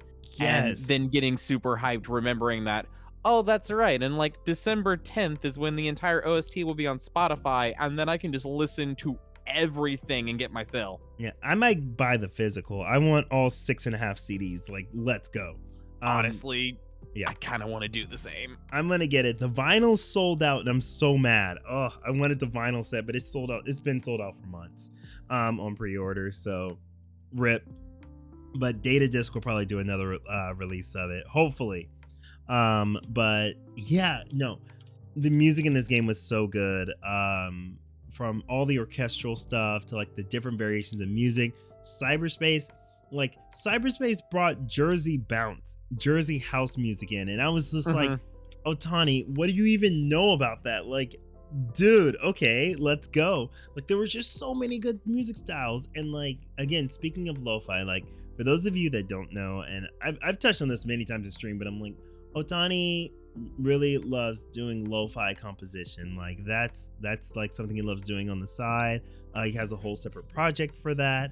And he revealed kind of in like it was like a Twitter interview in a way, that this kind of kicked off his working on the Frontier soundtrack, since the development of this spanned it like 4.5 years.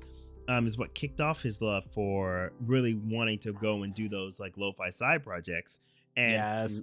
I was shocked of where we found the lo-fi. And guys, this is not a spoiler. This has been in every review, in every, what do you call it? Not review, but preview and everything. And photos are out there. So Big the cat is in the game, and there is a fishing sim, and there's the best lo-fi chill beat you've ever heard that exists in this.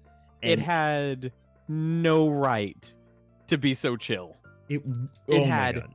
no right to be Yes. that good. Yes. If you can go into this game musically unspoiled, like telling the genres is not really spoiling, but like if you can go into this game musically unspoiled, when certain music hits, like you're gonna be like, oh, that's a memory. And that's exactly how I felt with Big. And I was just like, I love this music, number one. And number two, why is the big fishing game the most relaxing and fun thing in the game? There were several cases where Miles came up to me and goes, "Are you seriously fishing right now?" And I'm like, uh-huh. Are you gonna be doing that the entire night? More than likely. Yeah. Yeah. Yeah, that's what I did. I spent like an hour just vibing out and fishing because it's so fun because you're not having to do the ba-da-da, da-da-da, trying to fight the controller stick. It's just like, okay, it's just a nice, easy, quick time event. The rewards are nice and there's a lot of things you can buy. But, like, It's I really do great. appreciate them, like, giving a reference to Sonic Adventure when you do land your catch. Yes. I giggled hearing Yes. hearing that music. Yes. It's so actually Big's music is some of my favorite music in Adventure. So so that's just funny. I was like, I love that callback. So yes, I love that, and I love the way it's implemented, and it's a nice break. There are so many great breaks in this game and ways to like get around to your end goal. You have so much freedom, like more than you think you would. Like you really can complete the first island without ever going to a cyberspace stage. You can complete the first island without ever taking down a guardian if you want. It'll take more exploration, but you can definitely do it, and I appreciate that. There's just so many ways once the game opens up out of the like tutorial section that you can complete stuff, and I'm like, they really did think this through. So I think that people who are looking at this game and just saying, oh, the floating rails, like don't really like get it, because there's just like there's a lot in this game to love, like, and a lot of ways to play it the way you want to play it. So I man, didn't mind the floating rails and, you know, the floatingness of some of the objects. I think the only time it ever drove me up a wall, and I almost know for a fact you experienced this too, when you are hunting for the memory stones. How many times has happened to you where you would ping one of the locations on the map, go to where it was, you look up and you see it, but you have no idea how to get there because either the platforms you need to get there didn't spawn in because you're too low, or it just barely spawned in where you had to like follow a trail of breadcrumbs as things started to pop in and things finally started making sense of, oh, I actually need to be over here to start the chain to get over to here. Yeah, that happened quite a few times to me, especially in like the later islands. I had more of a problem with it, but yeah, no, that was the thing, which is why I would more like try to find the treasure chests that house a lot of memory stones and do a side loop around those, than like anything else. And oh, that's a great point to talk about. Before we move on to spoilers, I think the last thing, we could touch on is like the side loop. It was the big new main thing to be part of like Sonic's moveset. Like, what did you think? I thought it was cute. I honestly didn't really use it a whole lot outside of puzzles and the few battles that it was like, hey, it's shielded, you need to break their shield. Oh, okay. I honestly, the one main use I use the side loop for, I'll have to talk about in spoiler talk. Okay. Oh my god. I will say I had the exact opposite. I used the thing everywhere. Like everywhere. Like it felt so natural just because it was mapped. It's on PlayStation, it's mapped to the triangle button. Yeah. And of course on Xbox it's mapped to like the B button. Yeah. I mean, like I said, don't get me wrong. It felt natural. It felt great. I just didn't really use it a lot. Yeah. And dang it. Okay. I will say in spoilers like what I used it for, but like yeah. I definitely enjoyed. I can if it stayed around, I wouldn't mind it. I would not mind if it stuck around like air dashing has and light speed dashing. Like if it joined part of Sonic's moves going forward, I would not. I would be perfectly okay with it. I Yeah, know for me going forward, I want to be incentivized to use it more. that's For what I was me gonna say. personally. Yeah, yeah, I think if they can find more implementation for the Psyloop, it is perfect with Sonic's repertoire. yeah. It goes incredibly well with it. Yeah. Now, some of the ways that if they can incorporate it a bit more smoothly into like combat, oh my god, it can be a perfect replacement for like the spin dash in a 3D space. Because in a 3D space, you don't need the spin dash as much to get up inclines. So because you have boost now. Man, speaking of, did you ever use the drop dash? Only when traversing. Like I never actually like used it. I would just go if I was like traversing like down a hill or somewhere. I would just use it or just use it when I'm just like playing around in the open world. But There I were didn't. some Yeah. times where like I accidentally activated it because this was like the first time for me personally that the drop dash wasn't programmed really all that well. I had the hardest time activating it the times I wanted to use it, Yeah. but even when I did use it, I was like, "Oh, that's cute. I'm Yeah. gonna use just flat out boosting and my Psyloop thing and cover a lot more ground quicker." True. Like I said, I never used it like as like proper, like it was supposed to be properly implemented. Never used it like that. I just basically used it for like flashy stuff and to like show off. Like there was no other reason for me to use that ability. So I hope they do bring it. If they are gonna keep it, like just program it a little bit better. I do have an easier time using it though than other times. And oh my goodness, is that a Mew? Hi Mew, thank you so much for 9 months. Oh my god. 9 months of pure bouncing, your legs can blow up like watermelons. Well, you picked the perfect time because we're talking about running around in open zones. So thank you so much. My Pokeball. So, please catch a Mew. Oh man, thank you so much for 9 months, and I'm enjoying your stream, baby, so much. Thank you, Mew. We have a beautiful stream, baby, together. It's so beautiful. It is a nice Roo cat hybrid. Awesome. But yeah, no, if you're oh my god, Mew. But if you're just joining, we are going through Frontiers, talking about Sonic Frontiers and all the things we love about it. We're just talking about the drop dash. I think it was way better. For me, it was way easier to use in this game. I've never figured out how to use it in Mania. Oh, see, I used it all the time in Mania. I don't know how to, I can never get it to trigger in like the 2D games. I try and it just doesn't, like, I don't know, maybe my timing on button presses is off because I'm like, it doesn't work for me. But in this one, I was freaking drop dashing everywhere. I was a drop dashing fool, like everywhere. So I hope they do, take note of that and use it.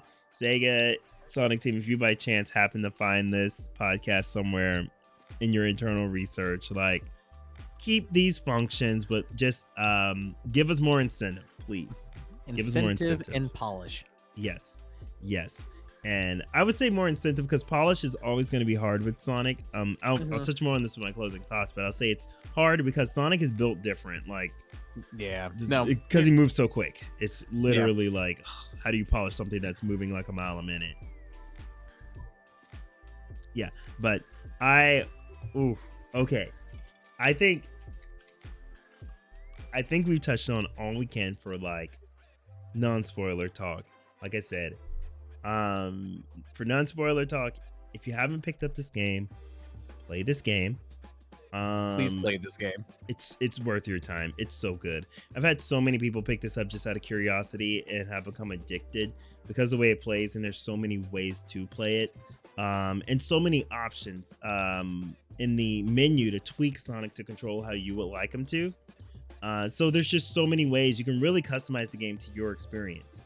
Like one thing I've done is just turn off the HUD and only leave my ring count up so I don't die.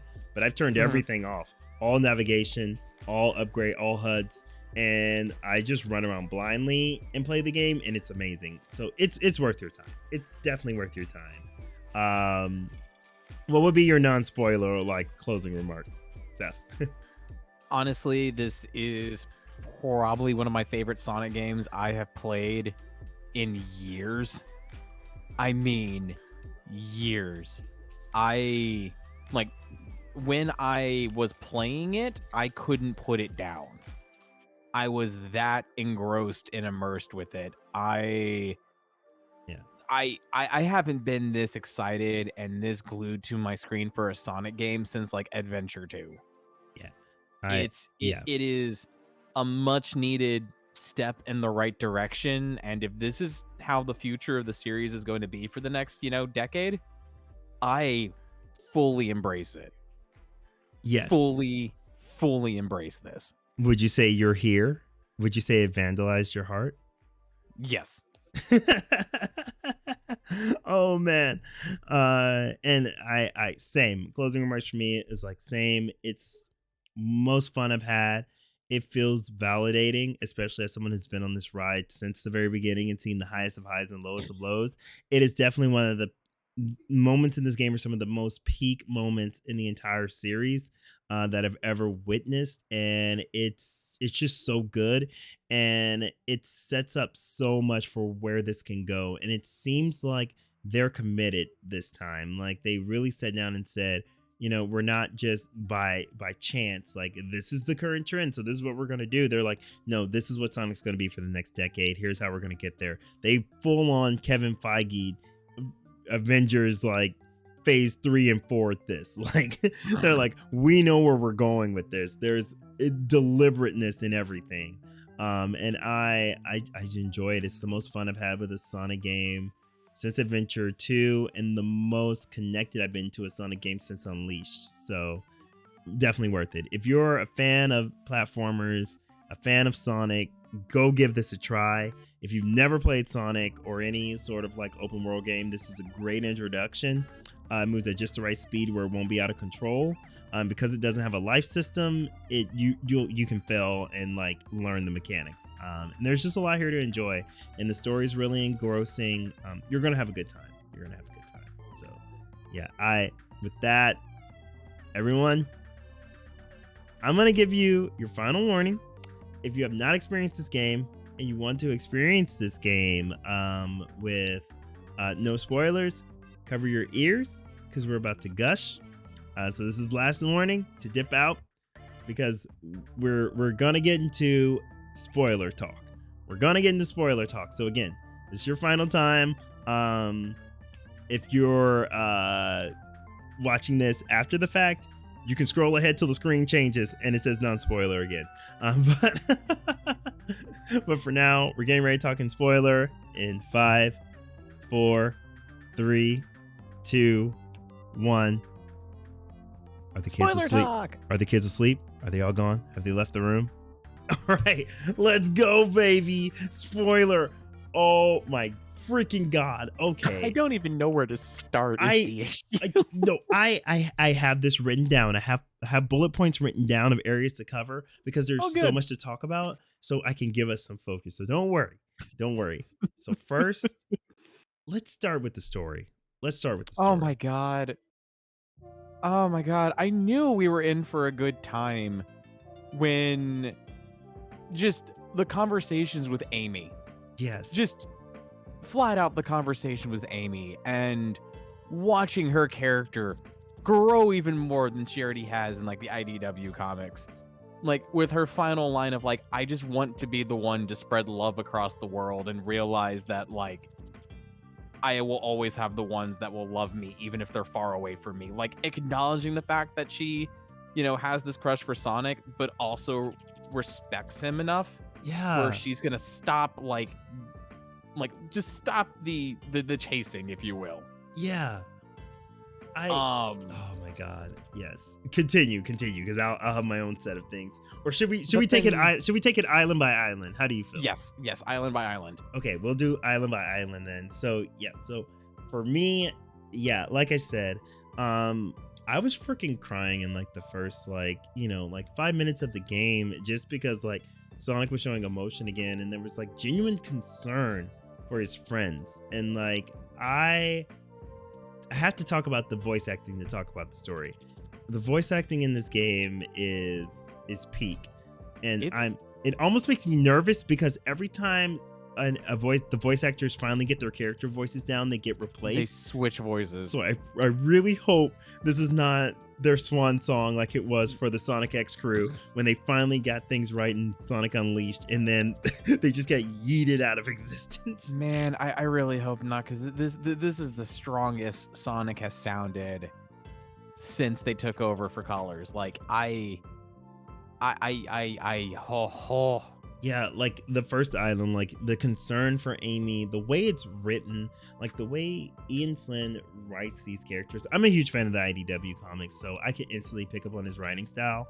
And I was just like, thank you, Sega, for not being too like vice grip on him and letting him develop these characters. Like, this is the most mature I've heard Sonic and Amy sound. I don't mean in voice wise, like, well, yeah, his voice is a little deeper, but I mean like as far as like, in dialogue wise, yeah, like on Kronos, like you can tell like she's not just like chasing him, like she's like, yeah, I like you, but you're not for me. You don't sit. I need someone who stays still with me, and so like I love you, but I'm not in love with you. And like, she's just like, it's time I start having my own life. And it's funny because it's just like, even the way like Sonic's written, you can tell he's like, wow, like, that's not forever. Like, I kind of enjoyed the chase, but now you're going and you're moving on. Like, I'm always the one moving on, but now someone I care about is moving on without me.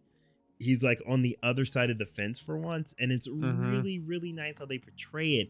And just, oh my God, like, again, everyone, this is spoilers. Okay, you see it on the screen. Talking about the first island, that reveal on the first island of the ancients. Like, oh, you mean the fact that it dawns on you that these cute, adorable Coco you've been collecting are like the fucking lost souls of the ancients? Yeah. Reliving their fucking final days? Oh, I'm sorry for cursing. Sorry. You're fine. We're after the 1 minute mark. It's fine. But yes, like first that got me that they would tackle the subject of moving on and death so early in the game. And I think that's a huge theme. Like, we'll talk as we go through each island, but like I think that's a theme of this game. Like moving on. Yeah, but it's just like I feel like that's just like the central theme of the ancients altogether. But I mean, when Sonic and Amy are dragged back into the past to like witness the bombardment of Kronos, and the two lovers finally reconnecting, I cried because I realized what was going on this entire time, and it hit me in the gut, and I'm like, oh no, what am I about to experience with the rest of this game now? Right? And I was like, oh my God. So I was in two minds during that scene. First, I literally squealed because I was just like, oh my God, we're doing a Chaos backstory. We're getting a Chaos backstory. Holy frick, we're getting a Chaos backstory. Ian, you mad lad. You're doing it. You're doing this. You're committing to this. You have to do this now. You can't just show me like Chaos's ancestors and then just like not mention it again. See, for me, it didn't really click that they were like granted, they had the same design. I should have caught on it before. I didn't really realize it was gonna be anything related to Chaos until I heard the Eggman's like audio diary. Yes.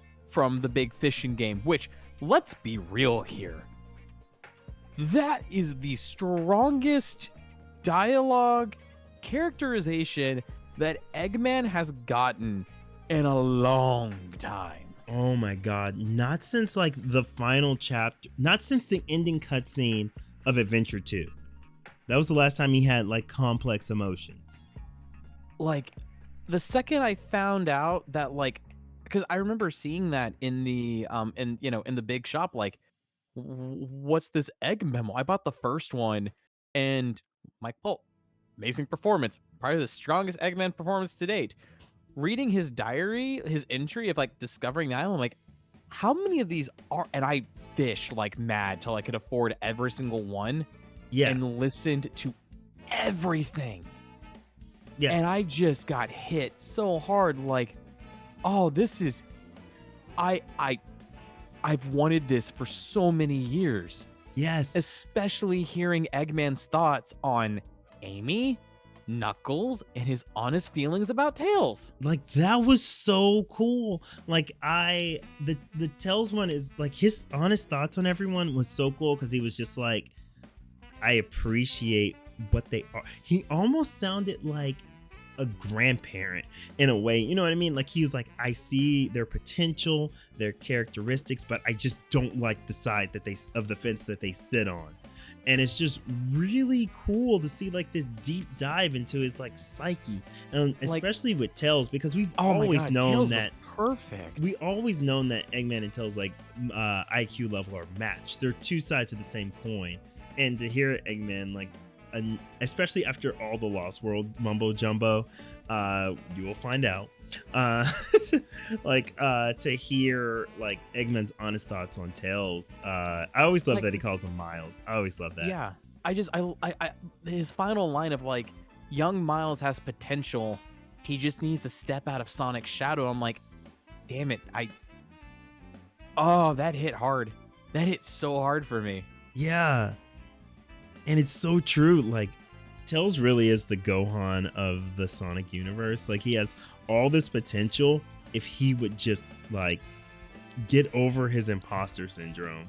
And, Mhm. like, oh my God. So, yeah, we talked about Amy and all of that, but let's jump ahead while we're on it to Tails. We'll come back to Knuckles, but, like, we'll talk about, like, Tails. Like, oh my God. Like, dude, like I said, I went into this After game unspoiled or Mhm. anything, and so like those cutscenes, oh my God.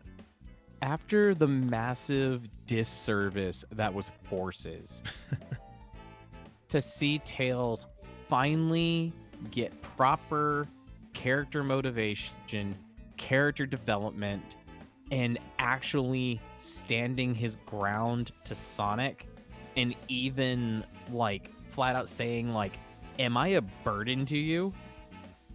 I I was in tears. Like, it's no secret I'm a massive Tails fan.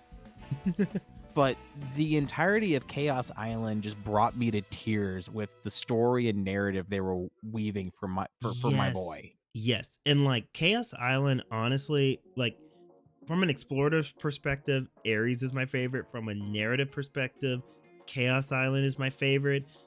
Just because everything hits together so right. The music, the references to like the big Death Egg robot, the whole Mm-hmm. story for Tails on that island, because like the whole time, like of course during the story, like Sonic's getting more and more corrupted, so he's getting towards his most corrupted when he finally meets Tails.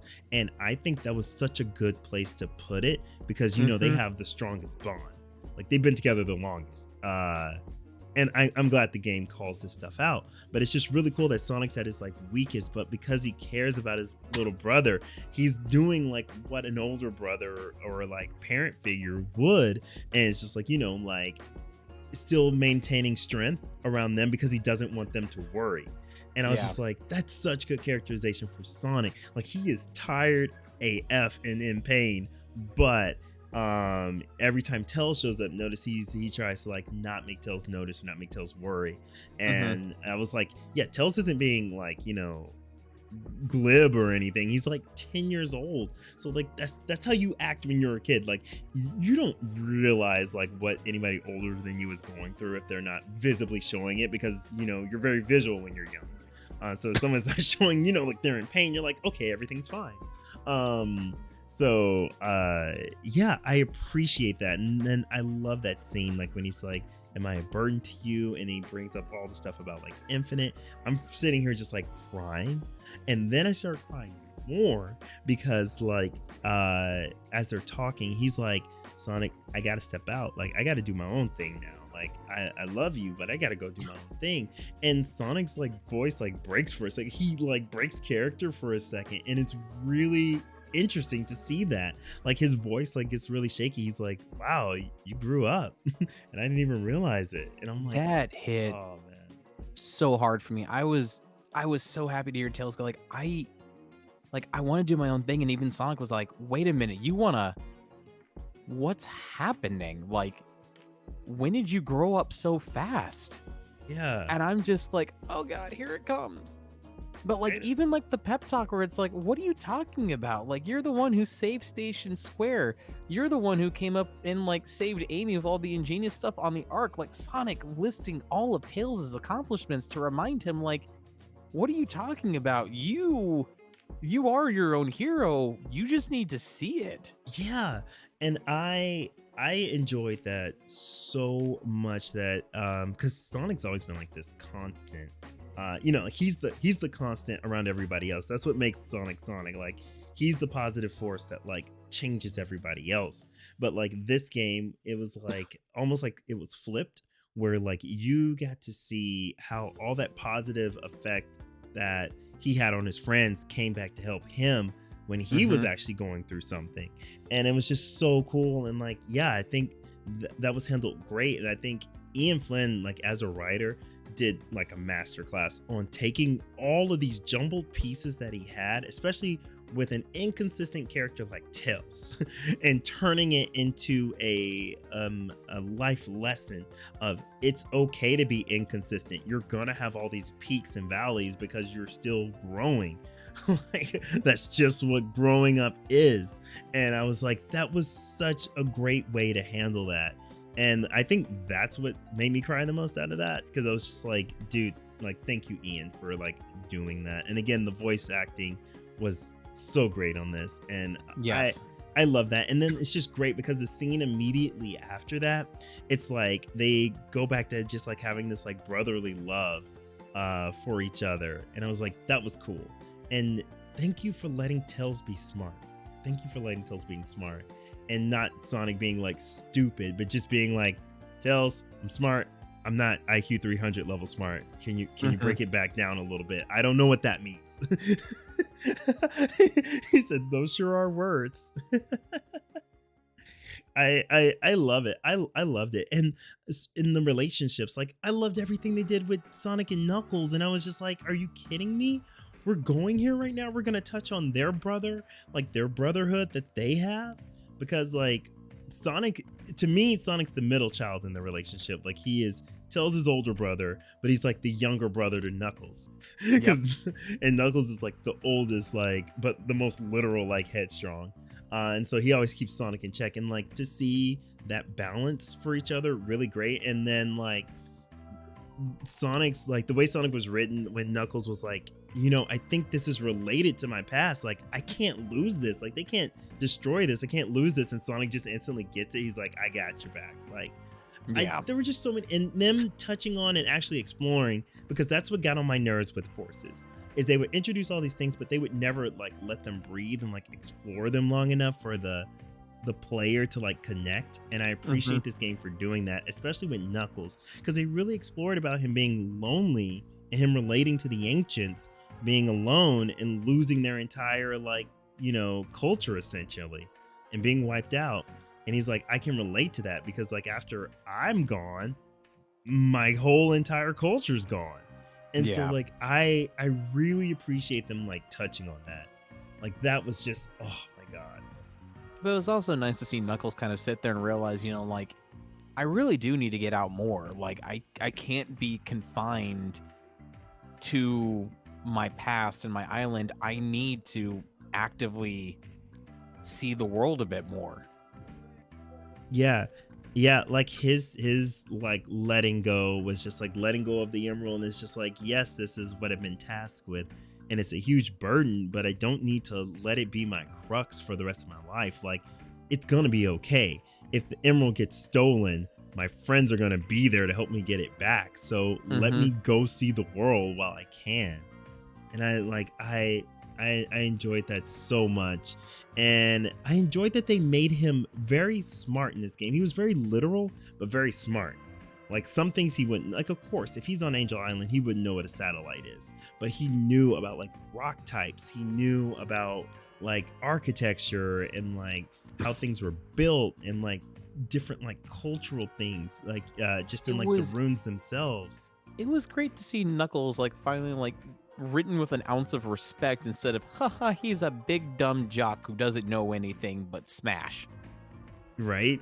I was like, oh my god, thank you for giving these characters depth. And that's what I enjoyed the most out of the story. It's just like all the depth in the characters. It was just great. And like to cap that off, like Shade was like the icing on the cake. Like, talk about an amazing character. You mean did you I Sage, right? Yes. Okay, I heard you say Shade. I'm like, Oh, I meant Sage. I I love Sage. I love Sage so goddamn much. She anytime she was on screen, I'm like, I just want to talk to you. I want to get to know more about you. I love the quips between her and Sonic through all the islands. And she Right. soon kind of like turned into the man, we might be opposite sides right now, but I will fight and protect you if I need to. Right. And I love that. I love how their relationship started off so cold, and then like through the side stories and through the main cutscenes, like they slowly get more and more like connected. And then like Sage just observing like how Sonic has all these relationships and the lengths he goes to protect his friends, even though he's meeting like a certain fate, is just like she has such admiration for that. She's like, he's a cool guy. Like, he has an effect on her, and she becomes more and more real like as the story goes on. And I'm just like, that's so cool. And then like, okay, it was a little bit corny, but I did appreciate how the moment hit when she's just watching like Tails and Sonic's relationship, and she's just like, I want that. I want family. Like, I wish I had that love. And she's like, and then that's when you start piecing it together that she sees her creator as her father. And it's just like, oh my god. But like, even going back to like the voice diaries, even having Eggman like fully like kind of start warming up to it's like, yeah, she's my daughter. This is like the first creation I've had that I just this is mine. Yeah. And I want to protect her. And I thought that was so good. Oh, I loved And, it like, so much. Yeah, and like the way they wrote Eggman so that when like Sonic and him have to team up, it's really Sonic's teaming up to fight the world, and Eggman's really doing it because she wants them to, and he's like, I respect my daughter's wishes. And so that's why he does it, and I think that's really cool. And it just gives this layer of complexity to Eggman, because you're just like, dude, you got some messed up values, but he's still human. You know what I mean? Like, he's still a person. He's not just like one note. So I thought that was really cool. And there's like places they can go with that. And I also just really enjoyed the line. It's like, Sonic, I hereby induct you in the Eggman Empire. Oh yeah, I love that. And it's like they have this rivalry, which is, I love that they brought that over from the comics, because like that's always been such a thing, is that they more so have a, because you've read the comics, right? Oh yeah, no, I've been keeping up to date with IDW. Yeah, which is by the way, which is why Starline's my favorite villain of all time. I love him. I love him. But like, I love that they brought that character trait of Eggman over into the games. Of Eggman's like, I don't want to just kill Sonic. Like, that's not what it is. I respect him. I like his rivalry. It's almost like a game for him, like a big calculated game of cat and mouse. And he loves it. He's like, I could, but I don't want to just yet, because then, what fun would life be? And so it's just kind of fun that he like does that. And he's like, okay, I'm not just going to destroy Sonic. I want to make him like, when I finally do it, I'm going to make him suffer. Like, he's gonna have a long like suffer. And so he's like, I love that they bring that complexity over to the games. They're just, oh my god, there's just so many good moments. And then like the ancients, like Island 4, besides giving me Vert, and we'll move on from the story, I promise. But there's just so much cool things to talk about in the story. And like Island 4 was so cool when things really start amping up towards the end game, and you get all of these flashbacks, and all the flashbacks from defeating the bosses started making sense. And you're Mm-hmm. like, oh my God, they were memories. And like the more you start finding out about the ancients and then the Chaos Emeralds, and you're like, oh my God, they had the Chaos Emeralds on their planet and they harnessed them and they brought them to Earth because the Master Emerald was sitting here on Earth. So every planet has a Master Emerald. And then you start thinking back to that temple in Ares Island that Knuckles was trying to protect. And you were like, they were trying to create a Master Emerald themselves to keep the emeralds harnessed, and they slowly started developing shrines. That's why when you see like different structures, they look like the Master Emerald shrine. And it's just like, Mm-hmm. oh my God. So then yeah, like it just sets up this really great narrative of how the Chaos Emeralds came to be and got to Earth.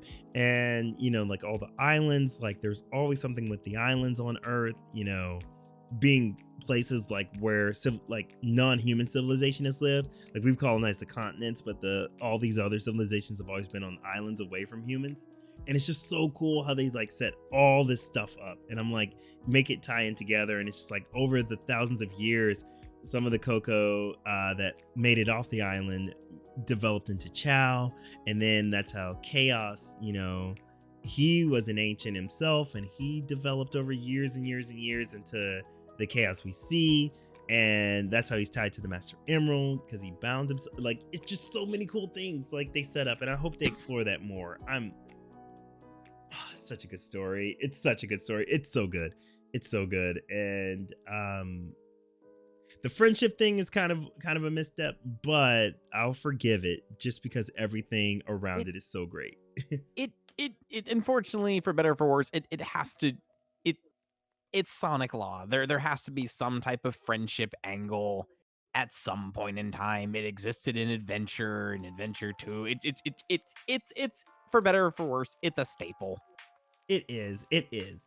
I was just like, I just do love that we gave the whole first 2/3 of the game of Sonic like slowly degrading, because I didn't notice it until Chaos Island. I was like, why the heck am I holding my head like I got a hangover? What the heck?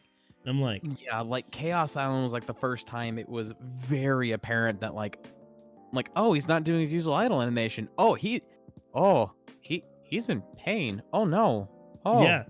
And then you get to Oh. Rhea Island and you're like, oh, Sonic, no. You have to scale these Okay. giant towers, but I you're like, I hated that they called it Rhea Island when it was literally just the back half of Kronos Island. I know.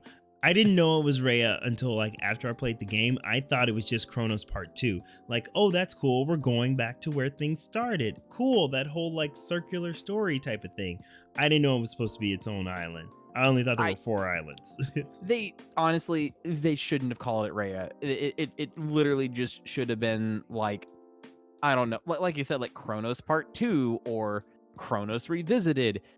Because there's nothing that separates Rhea and Kronos. It is literally the same massive island. Yes.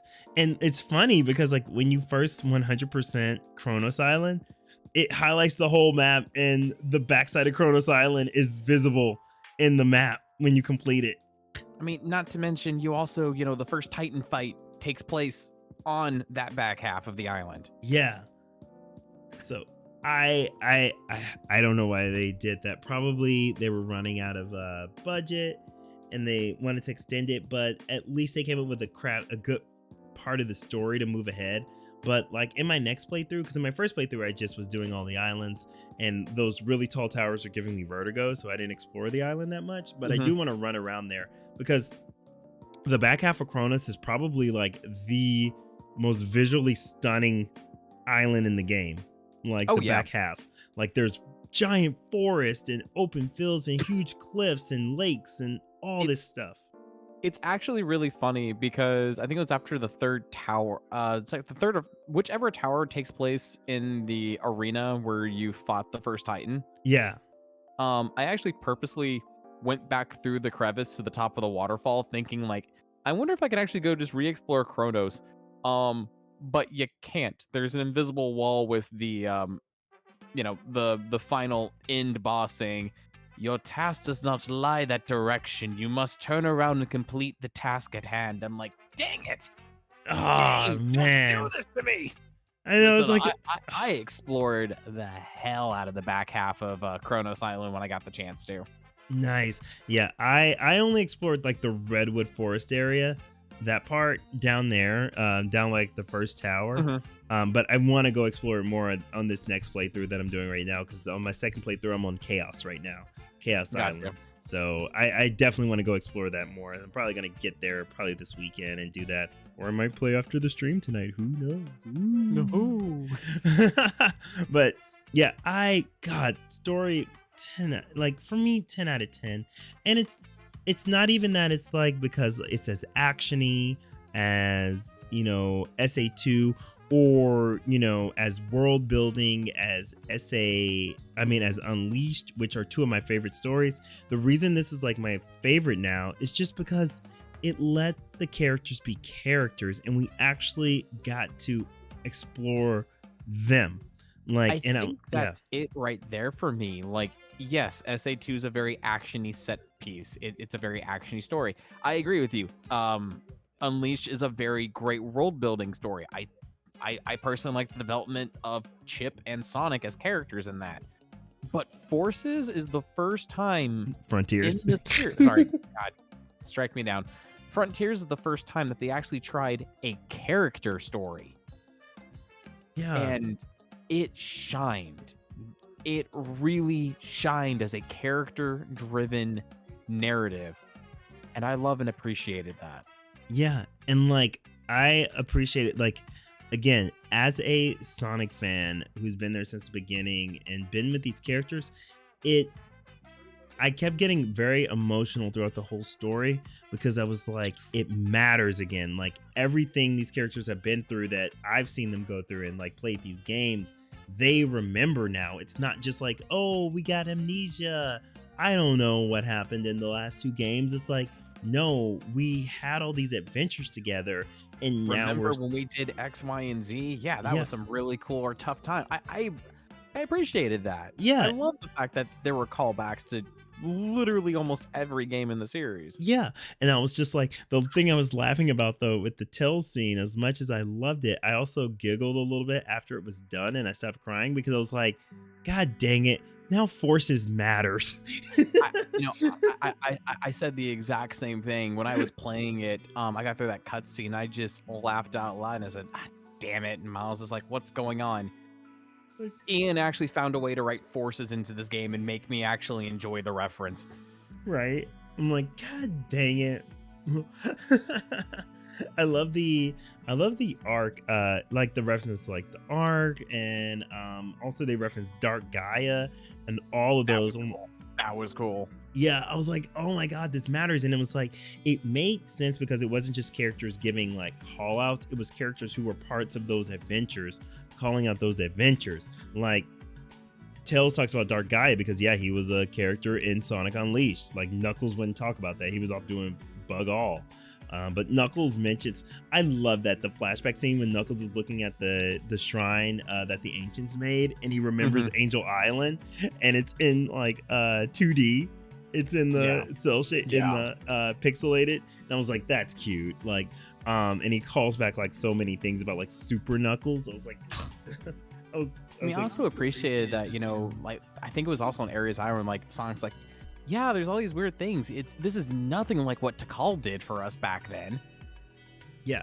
And I was like, thank God, because I was like, don't do like Generations did, where it was like, this looks familiar. Gee, I don't know why, but that purple water makes me feel kind of funny. I hated that junk. You drowned constantly in that, Tails. Right? I was like, I hated that junk. I was like, I wanted them to do what they did in Frontiers, which is like, no, we went through these things. I remember, they matter. The only thing they can't reference is 06, because 06 didn't happen technically. Which, thank you, Ian, for just letting that, be off to the side. But no, I loved everything about the story and the ending. I won't lie. I think it would have been kind of cool if, for like, like on Kronos Island, seeing the ruins, it's like, man, this reminds me of that one town I went through called Soliana. That was just as beautiful as this. Oh my God. Like, to at least acknowledge he traveled to that city, because he did, even if the time, with the time loop and everything, he still traveled and saw the Festival of Lights at Soliana. True. But I bet you there's some mandate where it's just like, if you mention that, it would allude to him remembering like the whole game, and canonically he doesn't remember the game, blah, blah. True. Yeah, I feel like there would be like something like that. But I enjoyed these Ian does a better job of writing the references than Pender does. Ken Penders, and Pontac and Graf, not Ken. Pontac and Graf. Yeah. Pontac and Graf. We already have one lawsuit trigger. We don't need another one. Please no. God no. Yeah, then Pontac and Graf, because they would write them, but they were very surface level. They weren't like meaningful, part of the meaningful dialogue. So like would just be like, oh, I tackled, genies before, and it's like, well, okay, but this one they're like, no, because of X experience, I am now thinking in X line of thought, and I'm like, Yeah. thank you. So no, I love the game, and the ending.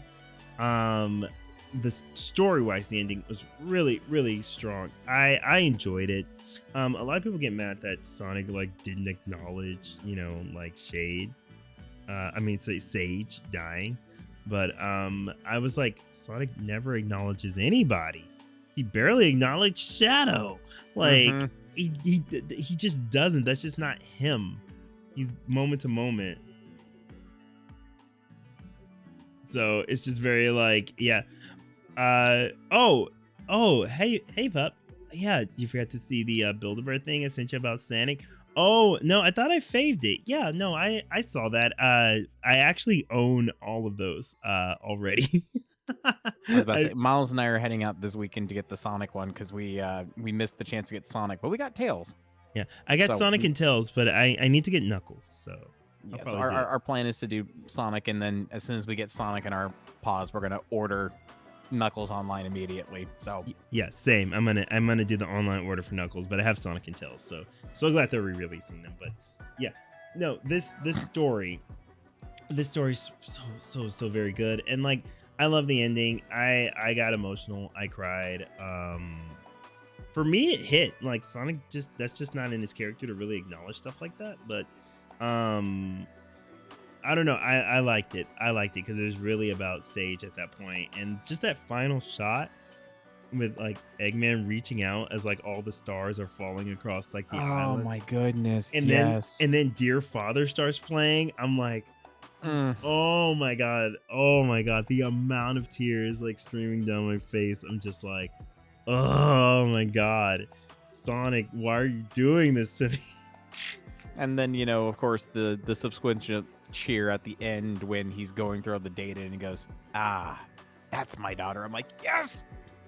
I'm like, oh my god. And I'm like, I can't wait to see where they take that, because they can bring her back and it can be like a complex relationship of Sonic being like, wait, I helped save you. And then Eggman almost being like, sorry, my daughter helps runs my machines now. You're not going to destroy my daughter. And like this, it can get really complex and we can tackle some issues. And I'm excited for that now. I'm excited for Sonic because that's the whole reason I fell in love with Sonic, is it was like these goofy characters that are tackling like adult issues on like a kind of like teenage kid level. And it's just like really cool. Like no other platformer is doing stuff at that scale. And I was just like, yeah, I'm glad they're embracing that again and just being like, you know what, F everybody. We just want to make the story we want to make. And I'm so glad. So I'm hoping Ian stays on, and I love how they're hiring now for like a continuity writer. And I'm like, thank you. Oh my God, you guys are actually treating yourselves like a studio. Thank God for these movies. And I'm hoping, because here's what I'm hoping. Side note, I'm hoping the Mario movie does well to get even more people appreciating video game movies, and then they see Sonic 3 and like Sonic 3 is just gonna like continue to make money for Sonic Team, and then Sega's like, here, make another AAA game. In fact, here, we'll give you a team of 130 this time instead of 60. Here. Yeah. But oh man, speaking of that, I think that's good to move on to from story to like gameplay wise. Like we've been hinting at it. Like again, we talked a lot about the gameplay, but now that we're in spoilers, I'm wondering like what are some of your non-boss battles? Like what are some of your favorite moments in the game? Like gameplay wise. Honestly, for me, it was just exploring, like, honestly, cheesing up a lot of the landmass on Chaos Island. While it wasn't my favorite to explore, I did get some really stupid jumps on accident off the rocky terrain that would trigger Sonic into his trick animation, Same. and I would trick to some really stupid heights that shouldn't have been possible. Yes. Oh my god. Like, okay, I had so many moments like, oh my god. First, KS Island, the reason it's one of my favorite because it is a lot of attention to detail in that island, and I'm about to get really nerdy because I took geology. So, um those octagonal rocks are actually metamorphic or not metamorphic but igneous rock, like volcanic rock. Like Yeah. it'll obsidian will get columnar like that, and it only happens on the windfall side of ash. And I was looking, I was like, oh my god, they placed them all on the side that all the ash out of the active volcano is blowing. They I paid also, attention. like the fact that that was also where like the hot spring was located too.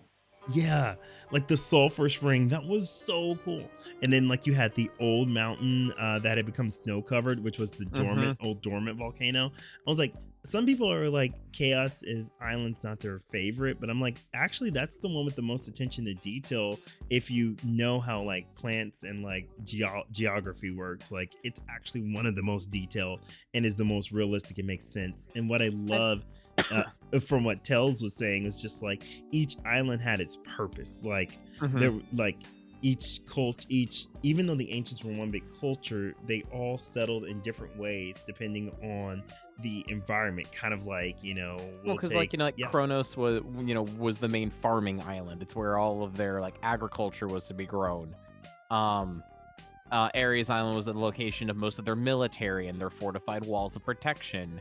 And Chaos Island is where literally the entire like space laser battalion of cannons were deployed to harness the geothermal energy for the laser cannons. yeah. And I was like, that's so cool. And then like Oranos Island was like their like place of like spirituality. Like that was Hmm. where like a lot of the temples and like gathering places were. So that's why there were a lot of big towns there essentially. Which can we talk about that massive temple on Oranos? It's just beautiful with all those Oh, poppy fields. I loved it. I loved it so much. It Yeah. was like I saw that and I'm like, I need to run in there. I need to explore every single inch of this because that is some jaw-dropping, beautiful architecture. Yeah, and I thought it was so cool. Like the scale is what got me. When it came to a lot of these islands, like the scale of some things, like you really felt small. Like you really felt like you were 3.5 feet tall because you were like, this thing is massive and I'm this tiny. Holy crap. And I would say some of my favorite like gameplay moments would have to be Squid was probably the most terrifying and awesome thing I encountered in the first few hours of the game because I would just Squid be was my least favorite thing about Kronos Island because for me, I would always seem to fight Squid during either like sunrise or sunset. yeah. So when he's doing his purple laser attack where, quickly sidestep to avoid it, I couldn't see the beams half the time because Oh they were yeah. being obstructed by the sunlight. So Yeah. I had a lot of really cheap deaths and have to redo the squid fight a lot because I couldn't see the attacks due to the lighting. Yeah. Okay. Yeah. Fair. And I think I did Squid later in Chronos Island, so I had leveled up my speed and attack a bit more, so I was able to like dodge things. But I think I loved so the reason I love Squid though was for the spectacle because I did the first Squid I ran into was by the big upside down pyramid, the big upside down floating pyramid temple. Oh yeah. And so that's the first one I got on, and it was right at sunset. And hold on. Excuse me. Oh gosh. I'm sneezing. That was like the first one that I experienced, and it was right at sunset. And you do those big sweeping loops and everything as the music, the Inception music Mhm. starts, and I'm just like, Wow. yeah. And I was like, this is so cool. Like I didn't know it was gonna be this epic. Like, cause that was the first Guardian I encountered after Ashra. And I was just like, oh my god, this music is so awesome. And I think it was all of those elements that made it my favorite. But no, Mhm. the sidestepping, like Color's final boss stuff is trash. Um, but See, the I actual think for yeah. in terms of like the squid style Guardians, I think Battleship was probably my favorite. The Oh, one that was all Fortress. about yeah, Fortress, all about rail grinding. I Yes. loved that. Yes. I thoroughly enjoyed fighting Yes. that thing. Yes, and like I'm gonna tell you now that thing, the scale of that thing freaked me the heck out when I first got to Chaos Island because I was just Mhm. like, what is? Oh my god, is that an enemy? This thing is massive. Yeah, Oh I my, saw that. I was like, oh, it's gonna be another flying Titan. What do you mean it's a Guardian? It's not a Titan? Oh. yeah, Oh. I'm yeah. in danger. Yeah, right. And I'm doing it, and like, because during my second playthrough, it's been over the holidays. So like, my sister was home, and like, I remember she was there for that, and she was just like, "Is that the final boss?" I said, "No, this is just like a mini boss." She's like, "Oh, holy crap, Jesus!" I'm like, "I know." It's just like, "Dang, when did Sonic start going so hard?" I'm like, "I just, your guess is as good as mine." They just woke up. Sonic team woke up and said, what if we made an actual game? It was funny for me that by the time I got to Chaos Island, because I was so in tune with like exploration and fishing, um, my attack and defense stat were both in the high 80s. So a lot of the Oh, mini bosses were just dying instantly around me by that oh point. my god. See, I think I kept mine a little low on purpose. So I was only in the 30s to 40s at Chaos Island. So so they still gave me a bit of challenge. And also I have this weird video game fear with like scale. If there's like a boss bigger than me, it just really intimidates me. And Chaos Island is full of nothing but giant stuff. And so I'm just like, oh boy. But my favorite part of exploration though was finding all the underground temples. I thought that was so cool. Yes, agreed. Yeah, it was like because the first one I found was Ares Island. Like I was just wandering around. I was like, where does this corner go? Because what I was trying to do, I kept seeing the lookout tower on Ares Mhm. Island. I didn't realize it was for the boss at the time. And I was trying to get to that. And then I end up falling down this hole and I'm like, what the dusty desert? I was like, oh, cool, underground stream. And then I'm like, whoa, there's an underground temple. There's a Yeah. whole underground temple down here. This is so cool. This isn't even on the map. And I love that they did the same thing in Chaos Island as well. And I'm like, this is so cool. And then they finally explain it that that's where they actually lived. So the ancients lived underground. So the houses actually it was like almost like anthills.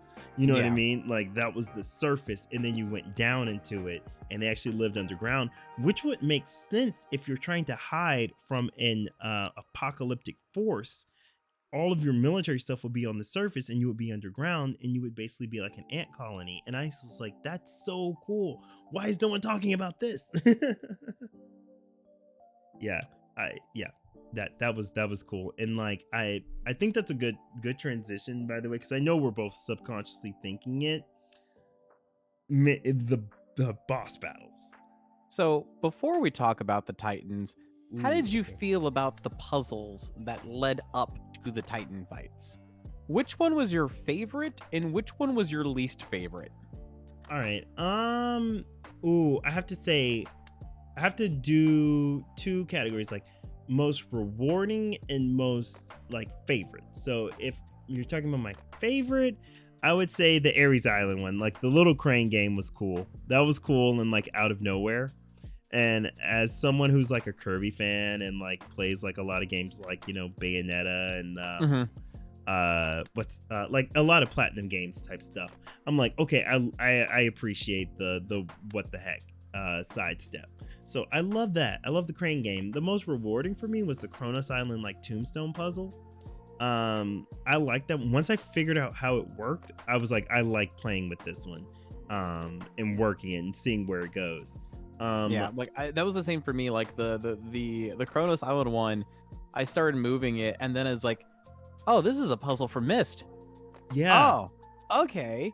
let's do this. It's been a while since I've had a Myst style puzzle. Let's Right. go. And just And loved every second of it. and a The lot of crane people had game, trouble with it. man, the Ares Isle crane game was a lot of fun. Yeah. Thoroughly enjoyed every second of that. Yeah. No, that one was so fun, especially and once you realize you do have to pick it up exactly right on the dot, because if you don't, it'll fall as soon as you raise it up. Mm-hmm. But I thought that was fun. So like that one I loved. My least favorite was Chaos Island, but not because it was pinball, because of the 5 million score. Like that's what made it kind of intimidating. As far as the actual pinball, I didn't have a problem with that. I was like, I love pinball. I'll do a game of pinball.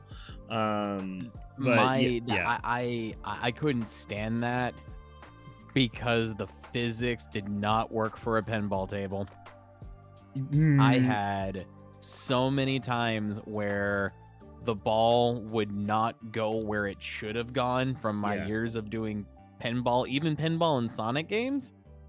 And I had a lot of times where it decided to go, you know what? No, I feel like going down the side trap, even though it shouldn't have gone anywhere near it. Yeah, that happened. That happened for me. And I realized I just really needed to go slow and take my time. And I was like, okay, let me take my time and do the whole like pinball safeguard thing where you flip both your bumpers up to catch it.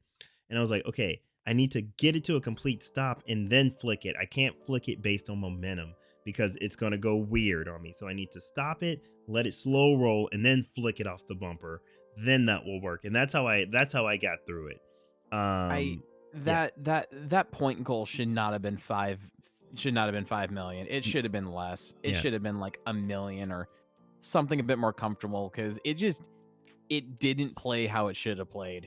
Yeah. I think it took me 15 tries to get past it. That sounds about right. It took me a good deal too. So, but what made up for it though was the cutscene after, when they fully acknowledged the bull crap of it. And I was just like, I love that. They were like, I know a pinball table when I see one. Why would they have pinball? I don't know, but I was like, I just love that they acknowledge the absurdity of it. Like after you've just gone through that, because that's what I was thinking. I was like, how do the ancients freaking know what pinball is, and why is it 5 million? That's the only thing that made that worth it. But yeah, that was probably the only time where I had like a lull in my game, but I still had fun. It's the weird part. The weirdest part was, even though that pinball table was giving me trouble, I still had fun. And I'm like, what is going on? This should frustrate me on every foundational level. This should be frustrating me right now, but yeah, it unfortunately frustrated me. Yeah. But I was also a little bit upset that there wasn't a puzzle minigame design for the last island. Yeah.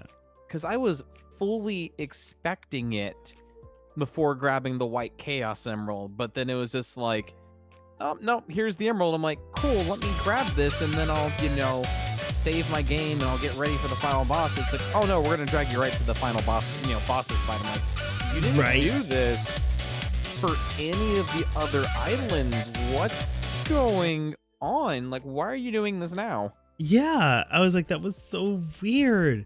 Also, thank you. Hi, Kaji. Yes, we are doing nerd things. We're nerding out about Sonic Frontiers. So yeah, it's okay.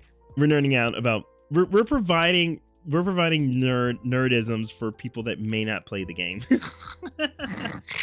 so yes, you are exactly right. Thank you so much for, oh my god, 10 months of subscriptions. Oh my god, we've almost been doing this a year. Holy crap, gang. Yay. Yee. But yeah, no, that threw me off too. The last island threw me off in a lot of mechanics. I could have about God of War Ragnarok. Yeah. But see, Kaji, the thing is, I actually am gonna play both the games. I don't slack out and only play one major November release. I play all of them. So get on my level. No, I'm joking. I'm getting the God of War over the Christmas holiday. But anyway, for Frontiers, I do agree. I thought the last island, like they changed up the mechanics a lot in the last island, the island flow, but I it's weird. Uranus was the most fun to run around, but I do wish that there had been a puzzle, in-game puzzle, Yeah. right before the Titan, which there wasn't. And I was like, "Ah, dang it, there should have been. But I guess the whole island was a puzzle. And I guess I'll find out because I played most of the game on normal mode and then changed it to hard right before the final boss, just because I wanted right before the final Titan, just because I wanted a change in difficulty, not knowing that that's what I needed to get the hidden final boss. Well, see, Um, unfortunately for me, like someone did spoil that for me. They're like, "Hey, like I'm not gonna say why you need to, but what are you playing?" I'm like, "Oh, I'm playing the game on normal. I want to play it on normal to get a good feel for it." They're like, "Cool. Do me a favor and make sure you switch the game difficulty to hard for the final boss. I'm not gonna tell you why. I just highly recommend you do it." And I'm like, "All right, cool. Thank you for not spoiling why I need to do this, but I'll definitely keep that in mind," which was my original idea for the island. I was going to grab the last Chaos Emerald and, go through the usual song and dance. Cool. Solve this final puzzle to unlock the route you need to take to go fight the Titan for the island. yeah, Cool. I'll grab the Chaos Emerald. I'll save my game. I'll switch the difficulty to hard and I'll be on my way. And to my shock and dismay, it was grab Emerald. Why is there a cutscene playing? Why is Eggman showing up? Why does he have the final Chaos Emerald? Why am I not pulling a Shadow of the Colossus and climbing that Titan to pry it from its head? What do you mean I'm going into the, crap? yeah. I was And like, then I had yeah, to, sit through and do, the second to last fight. I'm like, all right, cool. At least I'll get to chance to do the final, but why is this just a quick time? And they did not. And it dawned on me why they wanted me to play on hard mode. So I beat the game, sat through the ending credits, and then like, cool, I gotta do this again. Like reloaded my save right before the emerald, switched it to hard, got the emerald, and then fought the second to last battle on hard to then go fight the proper final boss. yeah. I have no idea. I have no idea why they did that. I have no idea why they chose to do it like that. But I was like, okay, cool, because I heard a lot of people were just like, oh, that final boss, 3 button presses. Pfft. And I'm like, no, that's not the final boss. And like, what do you mean? And I'm like, what were you playing on? They're like, normal, like anybody would. I'm like, you should play on hard. And then they were like, then we come back and they're like, what the frick is Ikaruga doing in my game? That was that literally like the first time I played the hacking minigame, like, oh cool, they have an Ikaruga style minigame. This is kind of cool. And then seeing that transition into the final boss fight, I'm just like, the last boss fight in the Sonic game is an Ikaruga style bullet hell. This is not what I expected, but this is sure as hell what I signed up for. Right? Let's go. Like a lot of people had issues with that. They were like, Sonic Team, you deserve better. We should do better. That's a horrible final boss. And I was like, actually, I don't know. Maybe I'm built different, but I appreciated the genius that this throwaway hacking mini game was actually training you for the final boss. Like, I thought that was brilliant. And I don't know, I play enough Kirby to where it's like I totally expect left field things to be the final boss. Or I play enough platinum games to know that the final boss can be like this totally left field thing that has nothing to do with the rest of the game, but somehow still feels epic. I mean, I just enjoy vertical shmups. Same. Like anything that Treasure has made. So like Radiant Silvergun, as I mentioned before, Ikaruga was the first thing that popped in my head when I played the minigame. So I was right at home with it. See, I thought I Afterburn. think I honestly sat there. I was like, how has it been this long for Sonic Team to like not do a shmup style boss Right? fight? And I'm like, I was looking at people and I was like, fake Sega fan, because if you knew, they perfected the shmup genre with Afterburn and Afterburn 2 by AM2. So this is totally probably some sort of tribute to that. Fake Not to mention Sega also fan. like Space Harrier and Yeah. a lot of their other games. And it was fun because like I was playing it and I was like, this is actually pretty cool, because I knew there's no way to top going super 4 times. Like I already knew that. Like, so I was just like, the final boss has to be something different. And I'm like, you know what? I'm well fed. This is like a nice dessert. Like the experience was so fun. It was almost like when people complain about the Gaia shield being the final boss of Unleashed. And I'm like, you know what? I had such a good meal. I don't mind. I don't Mm-hmm. mind. There were so many high highs that this is just a nice, like, little cherry. And it's a nice way to the end. I appreciate that. So that's how I viewed it. And I enjoyed it.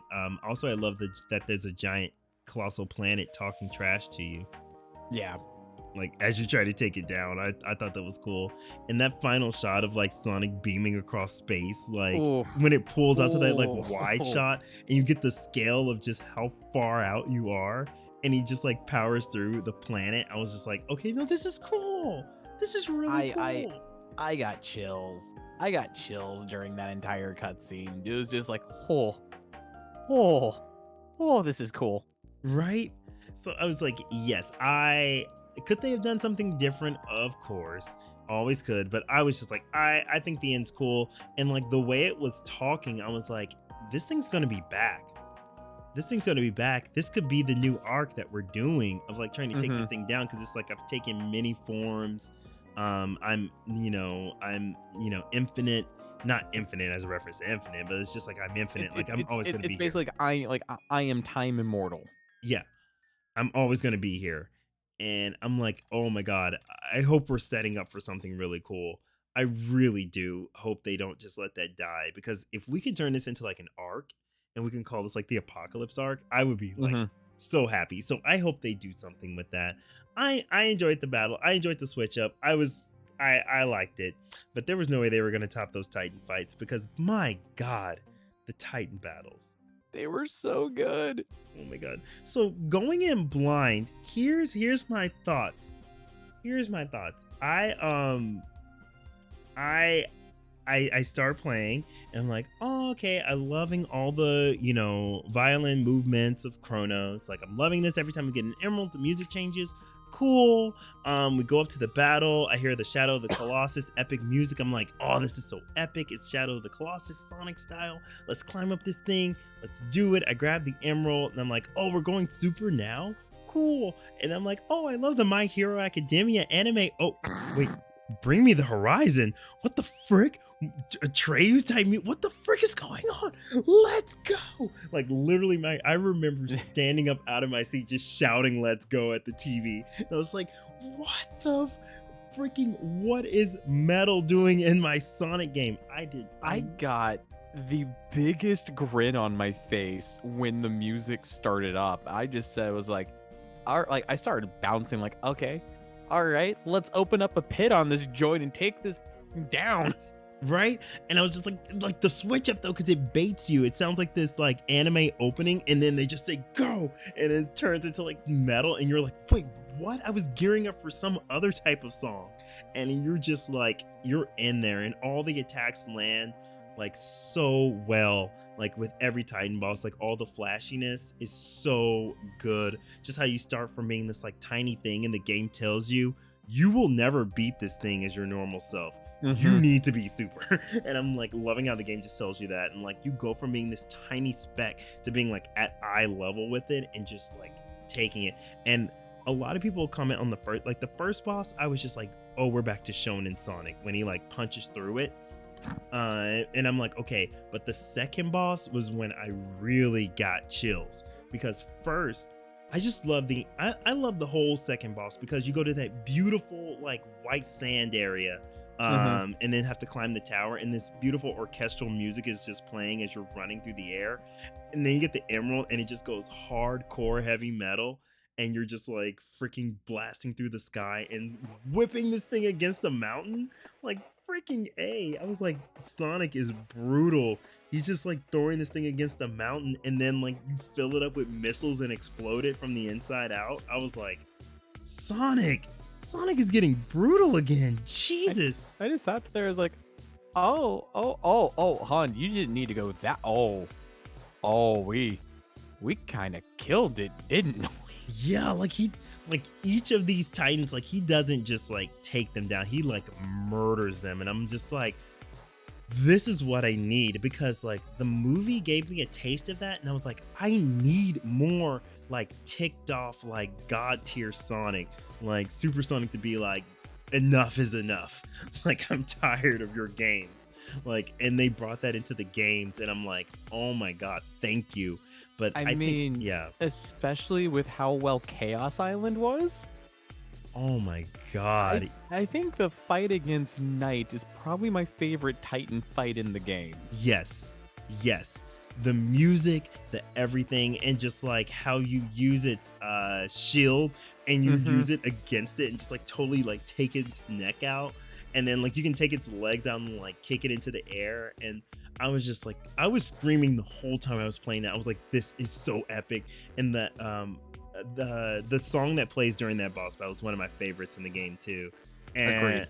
yeah, I was just like, and like I think the night is the one where you really get the sense of scale forward when you have to like grind up it and you seem like this tiny thing and like its whole hand is bigger than you. And like then you get up there and you're battling it. And here I am finishing this thing and I was like, if Sonic uses the sword, I'm gonna lose it. If Sonic uses the sword, I'm gonna lose it. And then he like kicks the sword. I sat there and I was just like, man, if we don't use this sword, I'm gonna scream murder because that's just please, Oh my please. oh my god, like I was like, he grabbed the sword, I was like, oh my god, please do it, and he just slices it and it does the epic like Dragon Ball Z like slide. I was like, oh my freaking god, I was going crazy. I was like, this is it, this is the game, this is it, this is the best game in the series, this is gonna be so hard to top. I sat there and I'm like, congratulations, Sonic. You have officially entered the territory of Final Fantasy protagonist. I knew this day would come. Right? I was like, you're with your giant Buster Blade. I'm like, holy frick. That was Honestly, yeah. all of the fan art that has come out of that one scene alone has been gold. Yes! I love everyone doing like the Trunks recreations. Because it's the Trunk Frieza recreation. I'm like, oh my god. I've been seeing those. My favorite thing to come out of it, the fan art, is the emo Sonic. Oh my god, yes. I'm like, Even yes. the one where like Shadow's like, dude, do we need to have a talk? And it's just like blasting in his ears, face your fear. He's like, Sonic, are you okay? I thought I was edgy, but God. Yeah, I think that's what makes me so proud of this game is it manages to hit that weird sweet spot. So with epicness or like with like hardcoreness, there's like, you know how with you have uncanny valley, right? When you're getting closer to realism, there's a similar valley you hit that's like a sweet spot with going epic. You can either be too cheesy and not hit it, or you can be over the top like Shadow the Hedgehog and it just becomes too extreme to where you can't take it seriously. Sonic Frontiers hits that sweet pocket to where it balances it out just enough to where it's like epic moments are epic and you're like, for this character this is vicious, but it doesn't go like over the top. It does a lot of show and not tell. Like Sonic does it. It doesn't go cringe and it doesn't go, ooh, that's edgy. It hits that sweet spot perfectly. It's so good.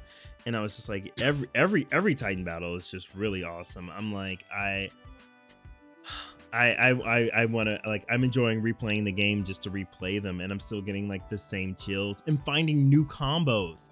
Like, I didn't even know with the Wyvern, if you use quick Psyloop, that you can put it in chains and you literally splay it out.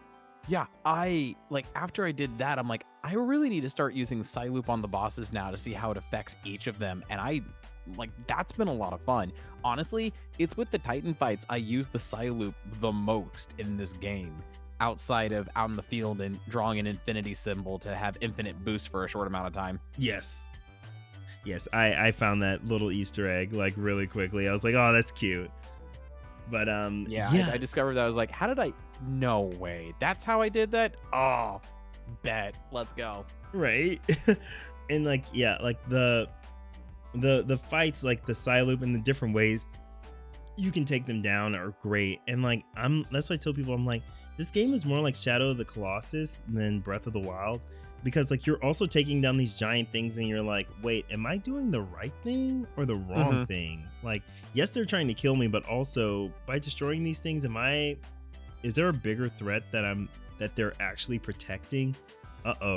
uh-oh, and then like you find out the big uh-oh at the end, that literally you've been, letting it out of every enemy you've killed. Which I finally figured it out on my second playthrough. Yeah, everything that's glowing red has been infected by the end. Yeah. So like as you're defeating guardians and stuff, they're not really like disintegrating, you're releasing more of the end. And so that's why it's this giant planet, because you've been taking down guardians and titans the whole game and releasing its energy back. And I'm like, I didn't really notice that, but yeah, now that you mention it, oh, yeah, that's cool. yeah. And I'm like, oh my God, it makes so much sense now. And I'm like, I appreciate this game so much. Oh my God. So yeah, God, I love the Titan fights so much. And like, I think yeah, that's why like, I'm really excited that like I know we're gonna probably talk about this a little oh, we bit are, later, yeah. but the fact that we're gonna be getting a boss rush as like one of our first bits of free DLC makes me Yes. really amped up to be able to fight all these things back to back to back. Yes, because like I want to experience them again because there's such epic moments. I'm just like, whoever was on the design team that's just said, what if Sonic's grown to the point now where Supersonic doesn't drain him, he just knows it's a power he needs to access.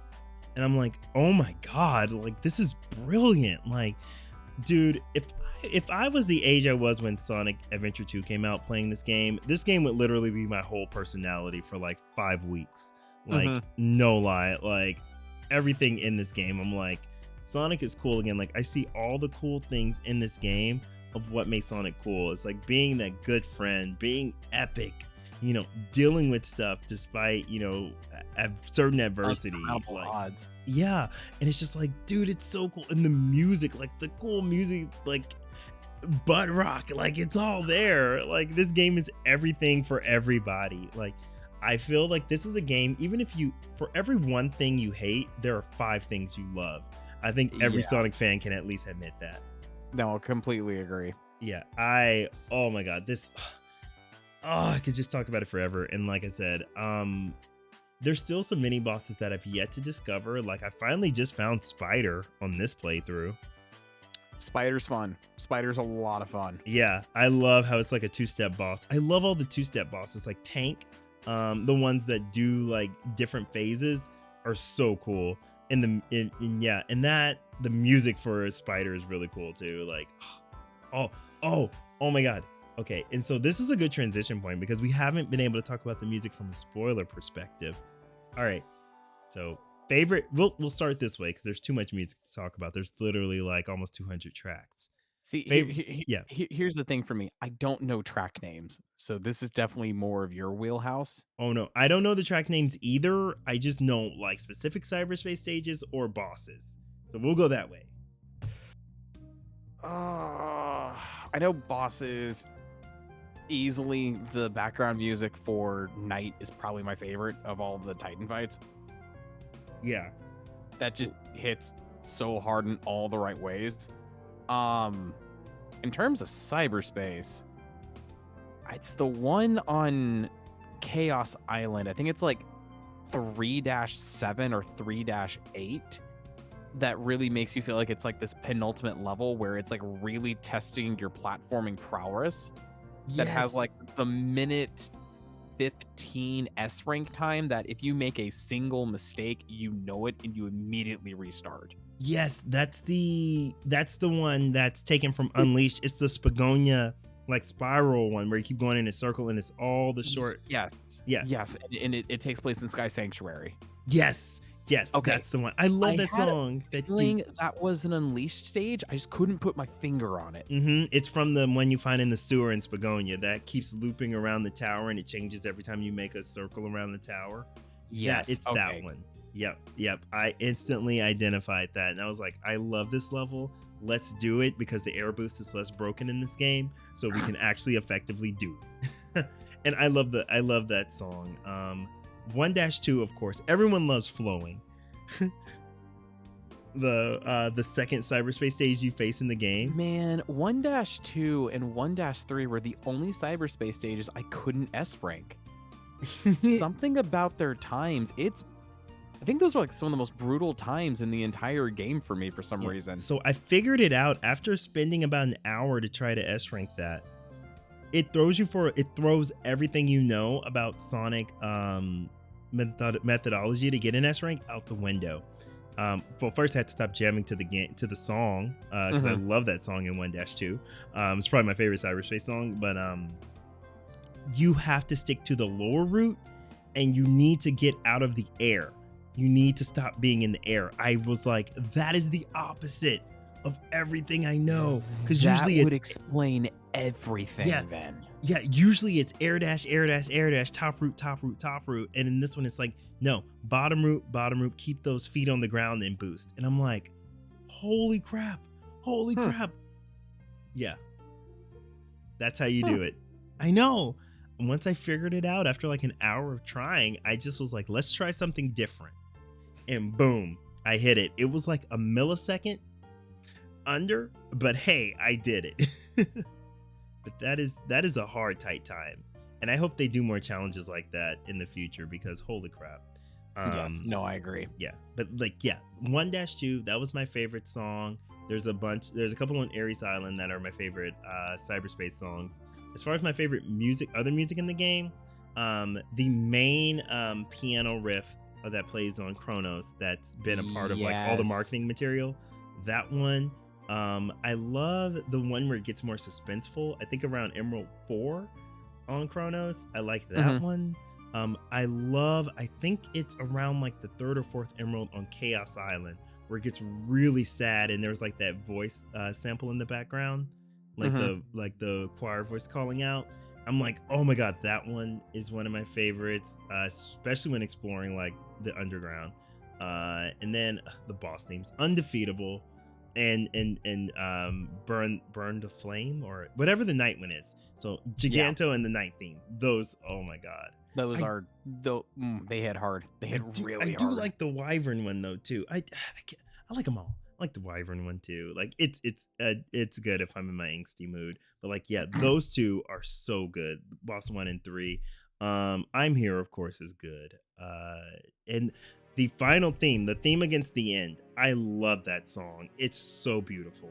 It's it's so good. It's once again, this game just has a really stellar soundtrack, and I kind of do want to buy the 6 disc CD that when It's that yeah, yeah.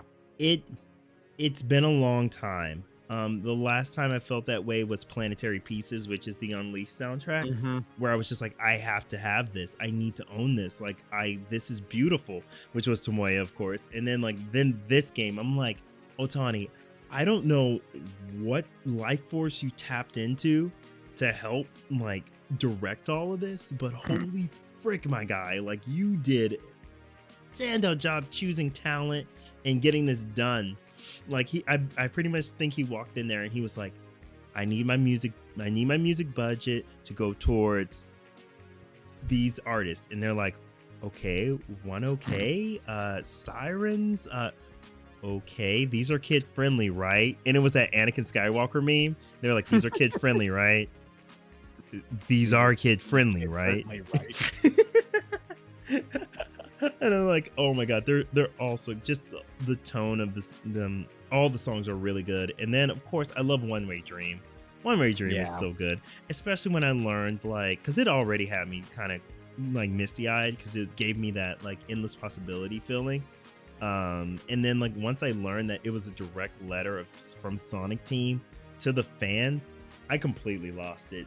Like I can't make it through the song now without tearing up because it's just like, dude, that's so cool that they understand. Like, you guys have been going through bullcrap. We've been going through bullcrap. Like, we've all been in this together. Hmm. And I love that. But they were like, dude, Sonic's not going anywhere. As long as someone believes, Sonic's not going anywhere. And I was just like, I like that. And it's just like, Frontiers in a way feels like the last game and the first game of the franchise all at the same time. It feels like the franchise could end here, or this will be the first game of the franchise of Sonic, and like it kicks off this whole world of characters that you're interested to see. And I'm just like, I think that's so cool. There's just such a sense of like finality but and beginnings to it at the same time. I can't Yeah. explain it, but it's just like It's yeah. it's like I said, if this is something that I am so excited to see where we go from here. And that, by the way, is a very good transition. I'm good at these things. You are very good at these things, hon. Yes, but continue. It makes you very excited for what's next. It's mainly just because of the characterization of the main four at this point. Like, we all know that like they're gonna go off and do their own thing, and Sonic's gonna be by himself for a while. But I'm kind of excited to see what the individual adventures that Amy, Tails, and Knuckles go on that's going to continue to further shape their characters. Same. And I'm like, I'm with the way this game is getting reviews and selling, because it's easily one of the top ranked Sonic games, like easily. It's only a few points behind Colors. Mm-hmm. So it's one of the goats. It's fine. Sega will be happy. And I think the reception and everything about this game, they'll see like Ian Flynn is perfect, and allowing Sonic Team to have the creative freedom they need. I think they'll allow it more, because like Sonic Team wants to do all these things, but Sega, they're a business. They listen to money and how things sell. And they're realizing when Sonic embraces being Sonic, it does really well. Like it's not about it being kid friendly. Everyone likes Sonic because Sonic is so unashamedly itself. Like, it is a mess. It's not trying to be the next, like, EA title. It's quirky. It's janky at times. It doesn't always fit together, but it's true. It has heart. And I think that's what makes people like Sonic. Like, and I think they realize that now. And it's like, you know what? We should just let Sonic Team be them. And so I'm hoping they do, and I'm hoping Ian stays on to help bring all these things together. Like, Me too. It would be really nice if he did, because I like what he's doing with the characters, and I think it would help them develop more. Like, if he writes this next arc of like, what is Tails gonna do now that he's developing on his own? What is Amy gonna do developing on her own? And Knuckles and everybody. And that's what I'm curious to see, what these stories are going to be. A lot of people are thinking they're going to be the cyberspace stories that are alluded to in the game, but I think they're going to be epilogues. I really hope that they are epilogues of some sort. I mean, when they released the content roadmap and all I saw was playable characters and new story with like the three, I squealed for joy. I'm like, does this mean I'm finally going to be playing as Tails in a proper 3D game for the first time since 06? Right. And the first time he's having his own story since Adventure. Mm-hmm. Yeah, and I was thinking the same thing. It's funny though, I got most excited for the photo mode, so I don't have to keep using my PS5 share to take photos. I'm excited for photo mode, but I am too, honestly. But yeah, no, I agree. I'm hoping what they do is that they do epilogues for each of these characters and show them doing the solo adventures that they're talking about. Or they can do the cyberspace route. Here's two things I'm hoping. If they do the cyberspace route of putting the character, no, I'll go with the epilogue first. If they do the epilogue, hopefully they could pick up on those things that the characters were talking about wanting to do, of having their own adventures. Mm-hmm. And then it's just a matter of like meeting back up with Shade now that she's back, and seeing like where that goes, or kind of going through the islands from their perspective. I would love to see that. Now, if we do, like midquels and do them like, while Sonic Story is going on, what they dealt with in cyberspace, before Sonic freed them, cool, give me that. But then all this solo stuff you were talking about, why do I feel like it's setting up for Adventure 3? Right. I don't want to get anybody's hopes up and getting excited, but I feel like that's what it's moving towards. If they don't move towards that, I think this is a good excuse to do spin-off games of good quality focusing on these characters. Or at least have like a spin-off game where you get to explore Amy, Knuckles, and Tails doing their own thing outside of the events of this game. And I'm Yeah. really hoping that's what this new story is going to be. But I think I'd also just be fine of like, hey, we're gonna do a really unique epilogue, and we're gonna give you the ability to play as, you know, the other three in the islands or in any cyberspace stage of your choice. Yeah, like that would be cool. Like just to have control of them again, with like original dialogue. But I think it's gonna be there's new story just has me so curious, but we gotta wait because it's probably not coming out till next year. Oh, Um, it's probably not coming out until like Q4 of next year. yeah, but Because like I feel like Q1 of next year, probably sometime around like March is when we'll get update one. yeah, Update two will probably be around June 23rd. of course, yep, And then update three will be probably sometime in November next year. yeah. I see it that way as well, and like what I'm really enjoying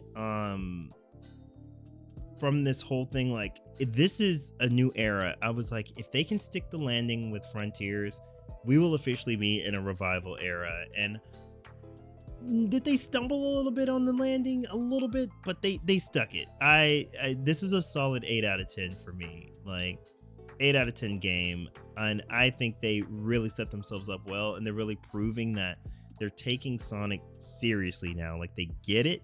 They get why people love Sonic, and they get why people keep buying Sonic stuff, why he won't die.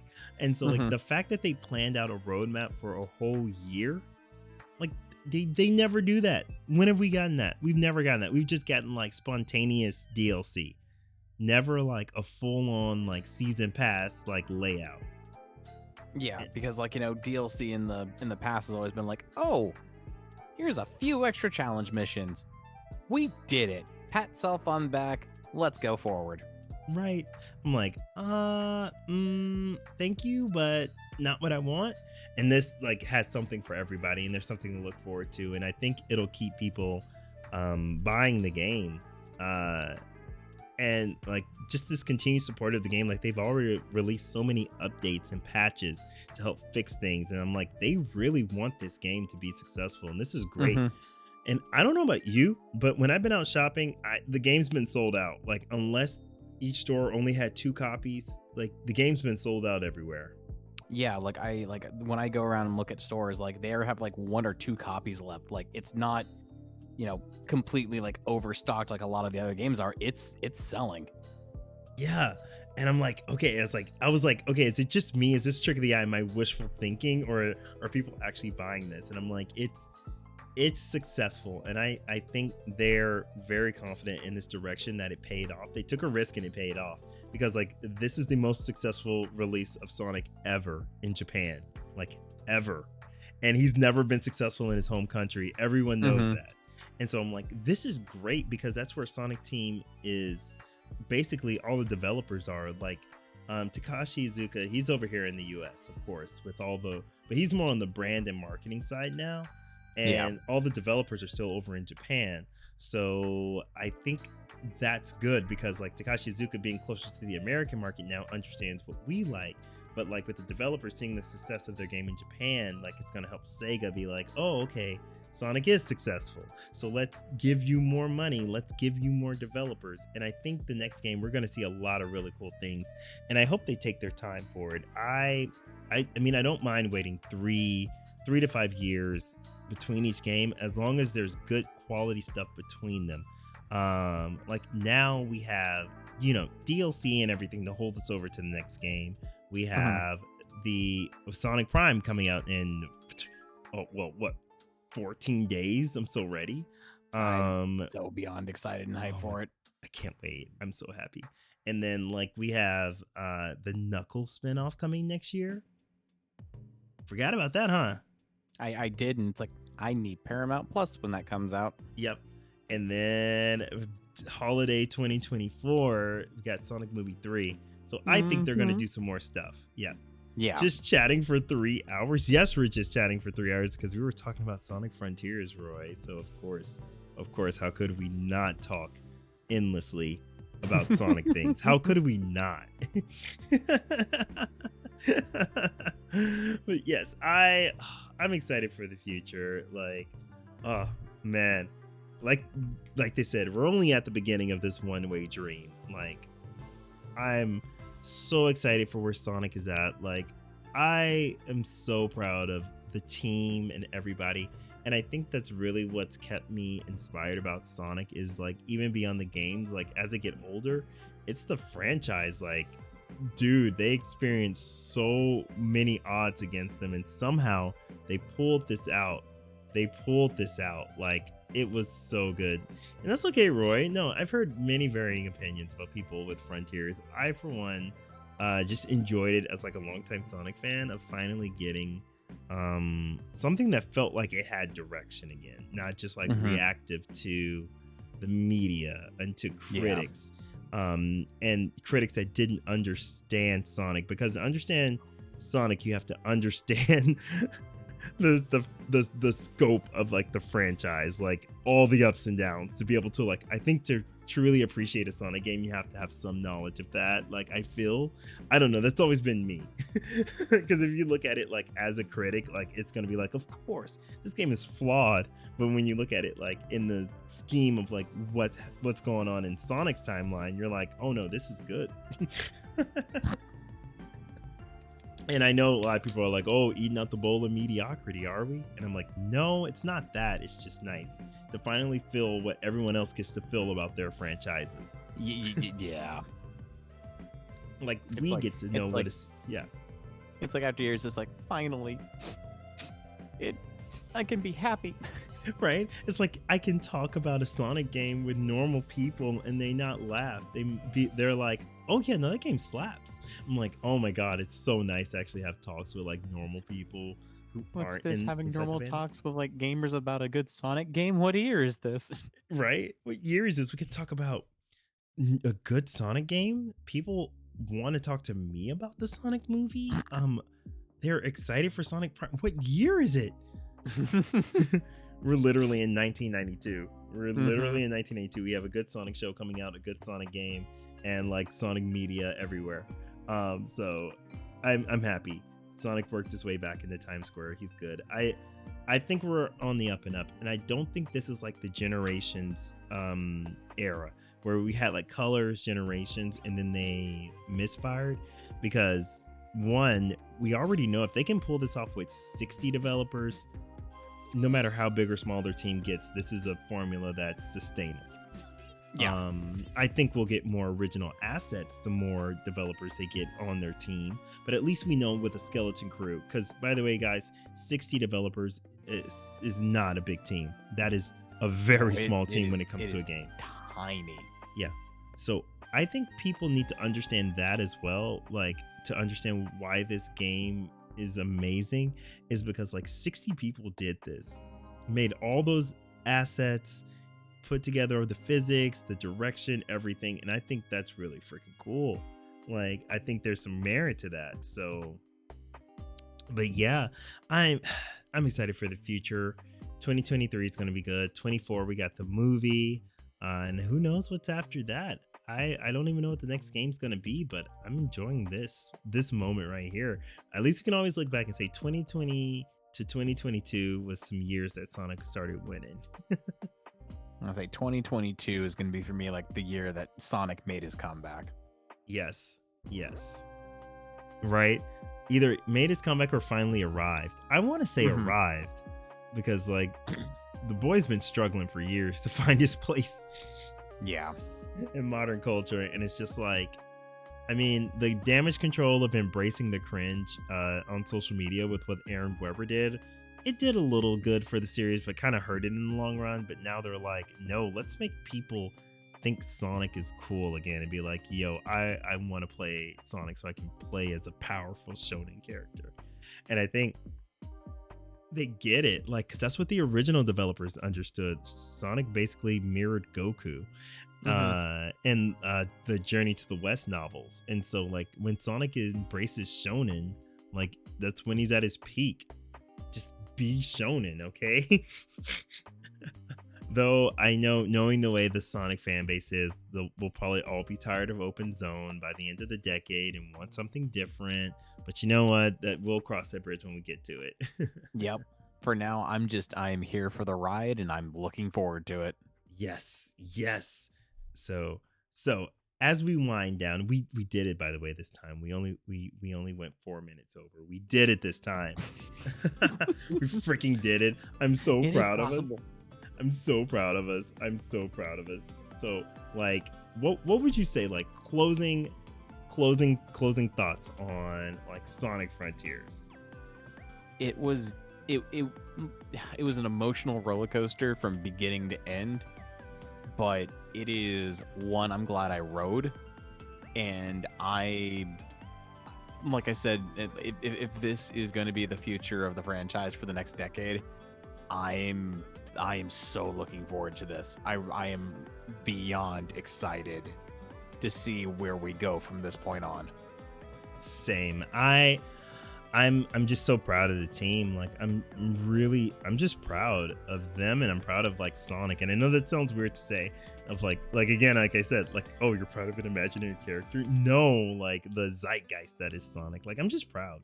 And I'm so excited. Like for the first time, the whole team seems like they know what they want to do with the character and know where they want to take this series. And I'm like, guys, do it. You are free to move about the cabin. You've more than proven yourself. Is it going to be perfect always? No. But I want it to just be like good and have heart again. And like that's what Sonic's been missing for so long, is its heart. And I'm glad that's back, and I can't wait to see what they do. This game is such an emotional roller coaster, and I love it. Even through my second playthrough, I'm like tearing up playing it, and I'm just like, I love it. I'm probably gonna play this game like 100 times, like I do Unleashed. So,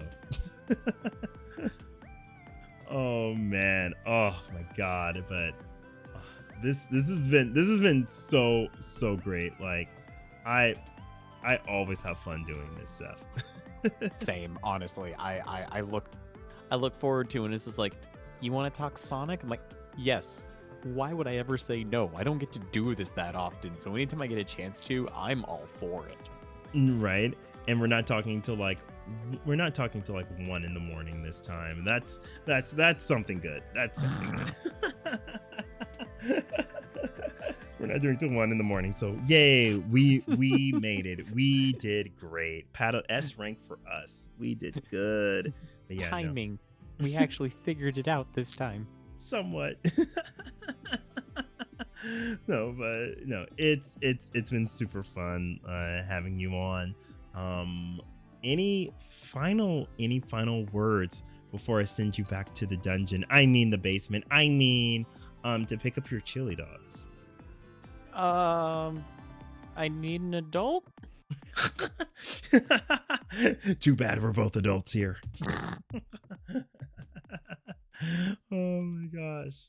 No. All right. I always say it in case we had anybody new here. Tell them where they can find you, Seth.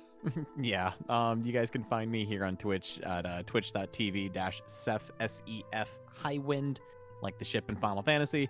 I am a predominantly variety streamer. We do game completion nights on Mondays, and Fridays is just whatever I decide to play. Like this Friday, I'm going to be continuing a playthrough of Gauntlet Dark Legacy on my GameCube because that game slaps.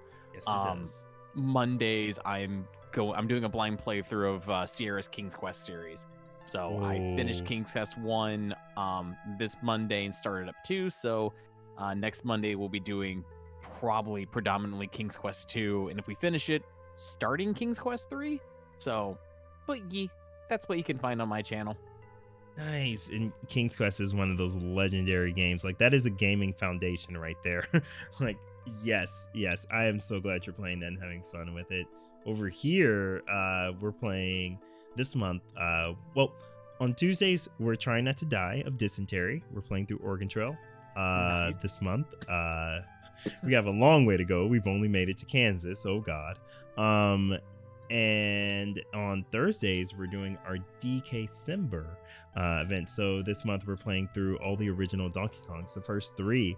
And if we hit our goal this month, if we get to 350, we may do a Donkey Kong 64 playthrough. But I don't know. We'll have to hit our goal first. But that's what I got going on here. In terms of Donkey Kong Country, are you going for like the 100% route? So like all of the bonus barrels for like the Kremlin coins and Oh my god, bonus coins, I or am not that good. No, I do any percents. I am not that good. well, if you want the experience, like you don't need to worry about it too much for the first game, but for the second and third game, I recommend looking up the in-game cheat codes to get all of the coins. So you can still experience like the bonus stages that were locked behind the coins and whatnot. Yeah, no, good point. I'll have to do that because on my trusty, totally legal SNES that I have built into my tower here, I can totally implement those. You're correct. Totally not an emulator. No, not at all. No. Why would it be that? Oh, you're a silly Roo. Oh, I trust me, I'm not even trying. You should see when I try. All right, Seth, back into the basement with ye. No. No, seriously, thank you for dropping by and being a part of this. I greatly enjoyed your company and nerding out about Frontiers and Anytime, hun. Anytime you want to do this, let me know. I'm always down. Always. All right. Well, I will always have you as a part of this, and we will nerd out probably when the DLC comes out. So look forward to that, everyone. This is probably gonna happen every time a major Sonic event happens. Just know. All right. So back to the basement with you, Seth, and we'll close out this stream and start letting these people go. All right. So everyone, we need to find who can we send some love to? I really want to send some love to the people that are playing some Sonic tonight, since we've been talking about Sonic. Actually, I know who we'll see. We'll go to Free Folly, because you know what, they're playing some Sonic Adventure 2 Battle, and they're speed running it, and I think that would be the perfect thing after, sitting here through so much good Sonic talk, watching somebody play one of the best Sonic games. So we're gonna send some love over there. So show them some love. Watch them get their PB tonight. They've really been working hard on that, and they have really good speedrunning tips for if you're getting into Sonic Adventure 2 Battle on GameCube. So definitely a good channel. Yes. So send some love. Show them how we do. Send them, lots of encouraging words as they work through that. And I will be back here on Tuesday to, again, not catch dysentery and try to survive my journey to Oregon and kick off all of our Christmas festivities that start next week. You guys aren't going to want to miss it. It's going to be a ton of fun. All right. So as always, like I say, please stay hydrated. Practice good hygiene, get vaccinated if you can, and we're all going to get through this together. Love you all and have a safe weekend. Goodbye.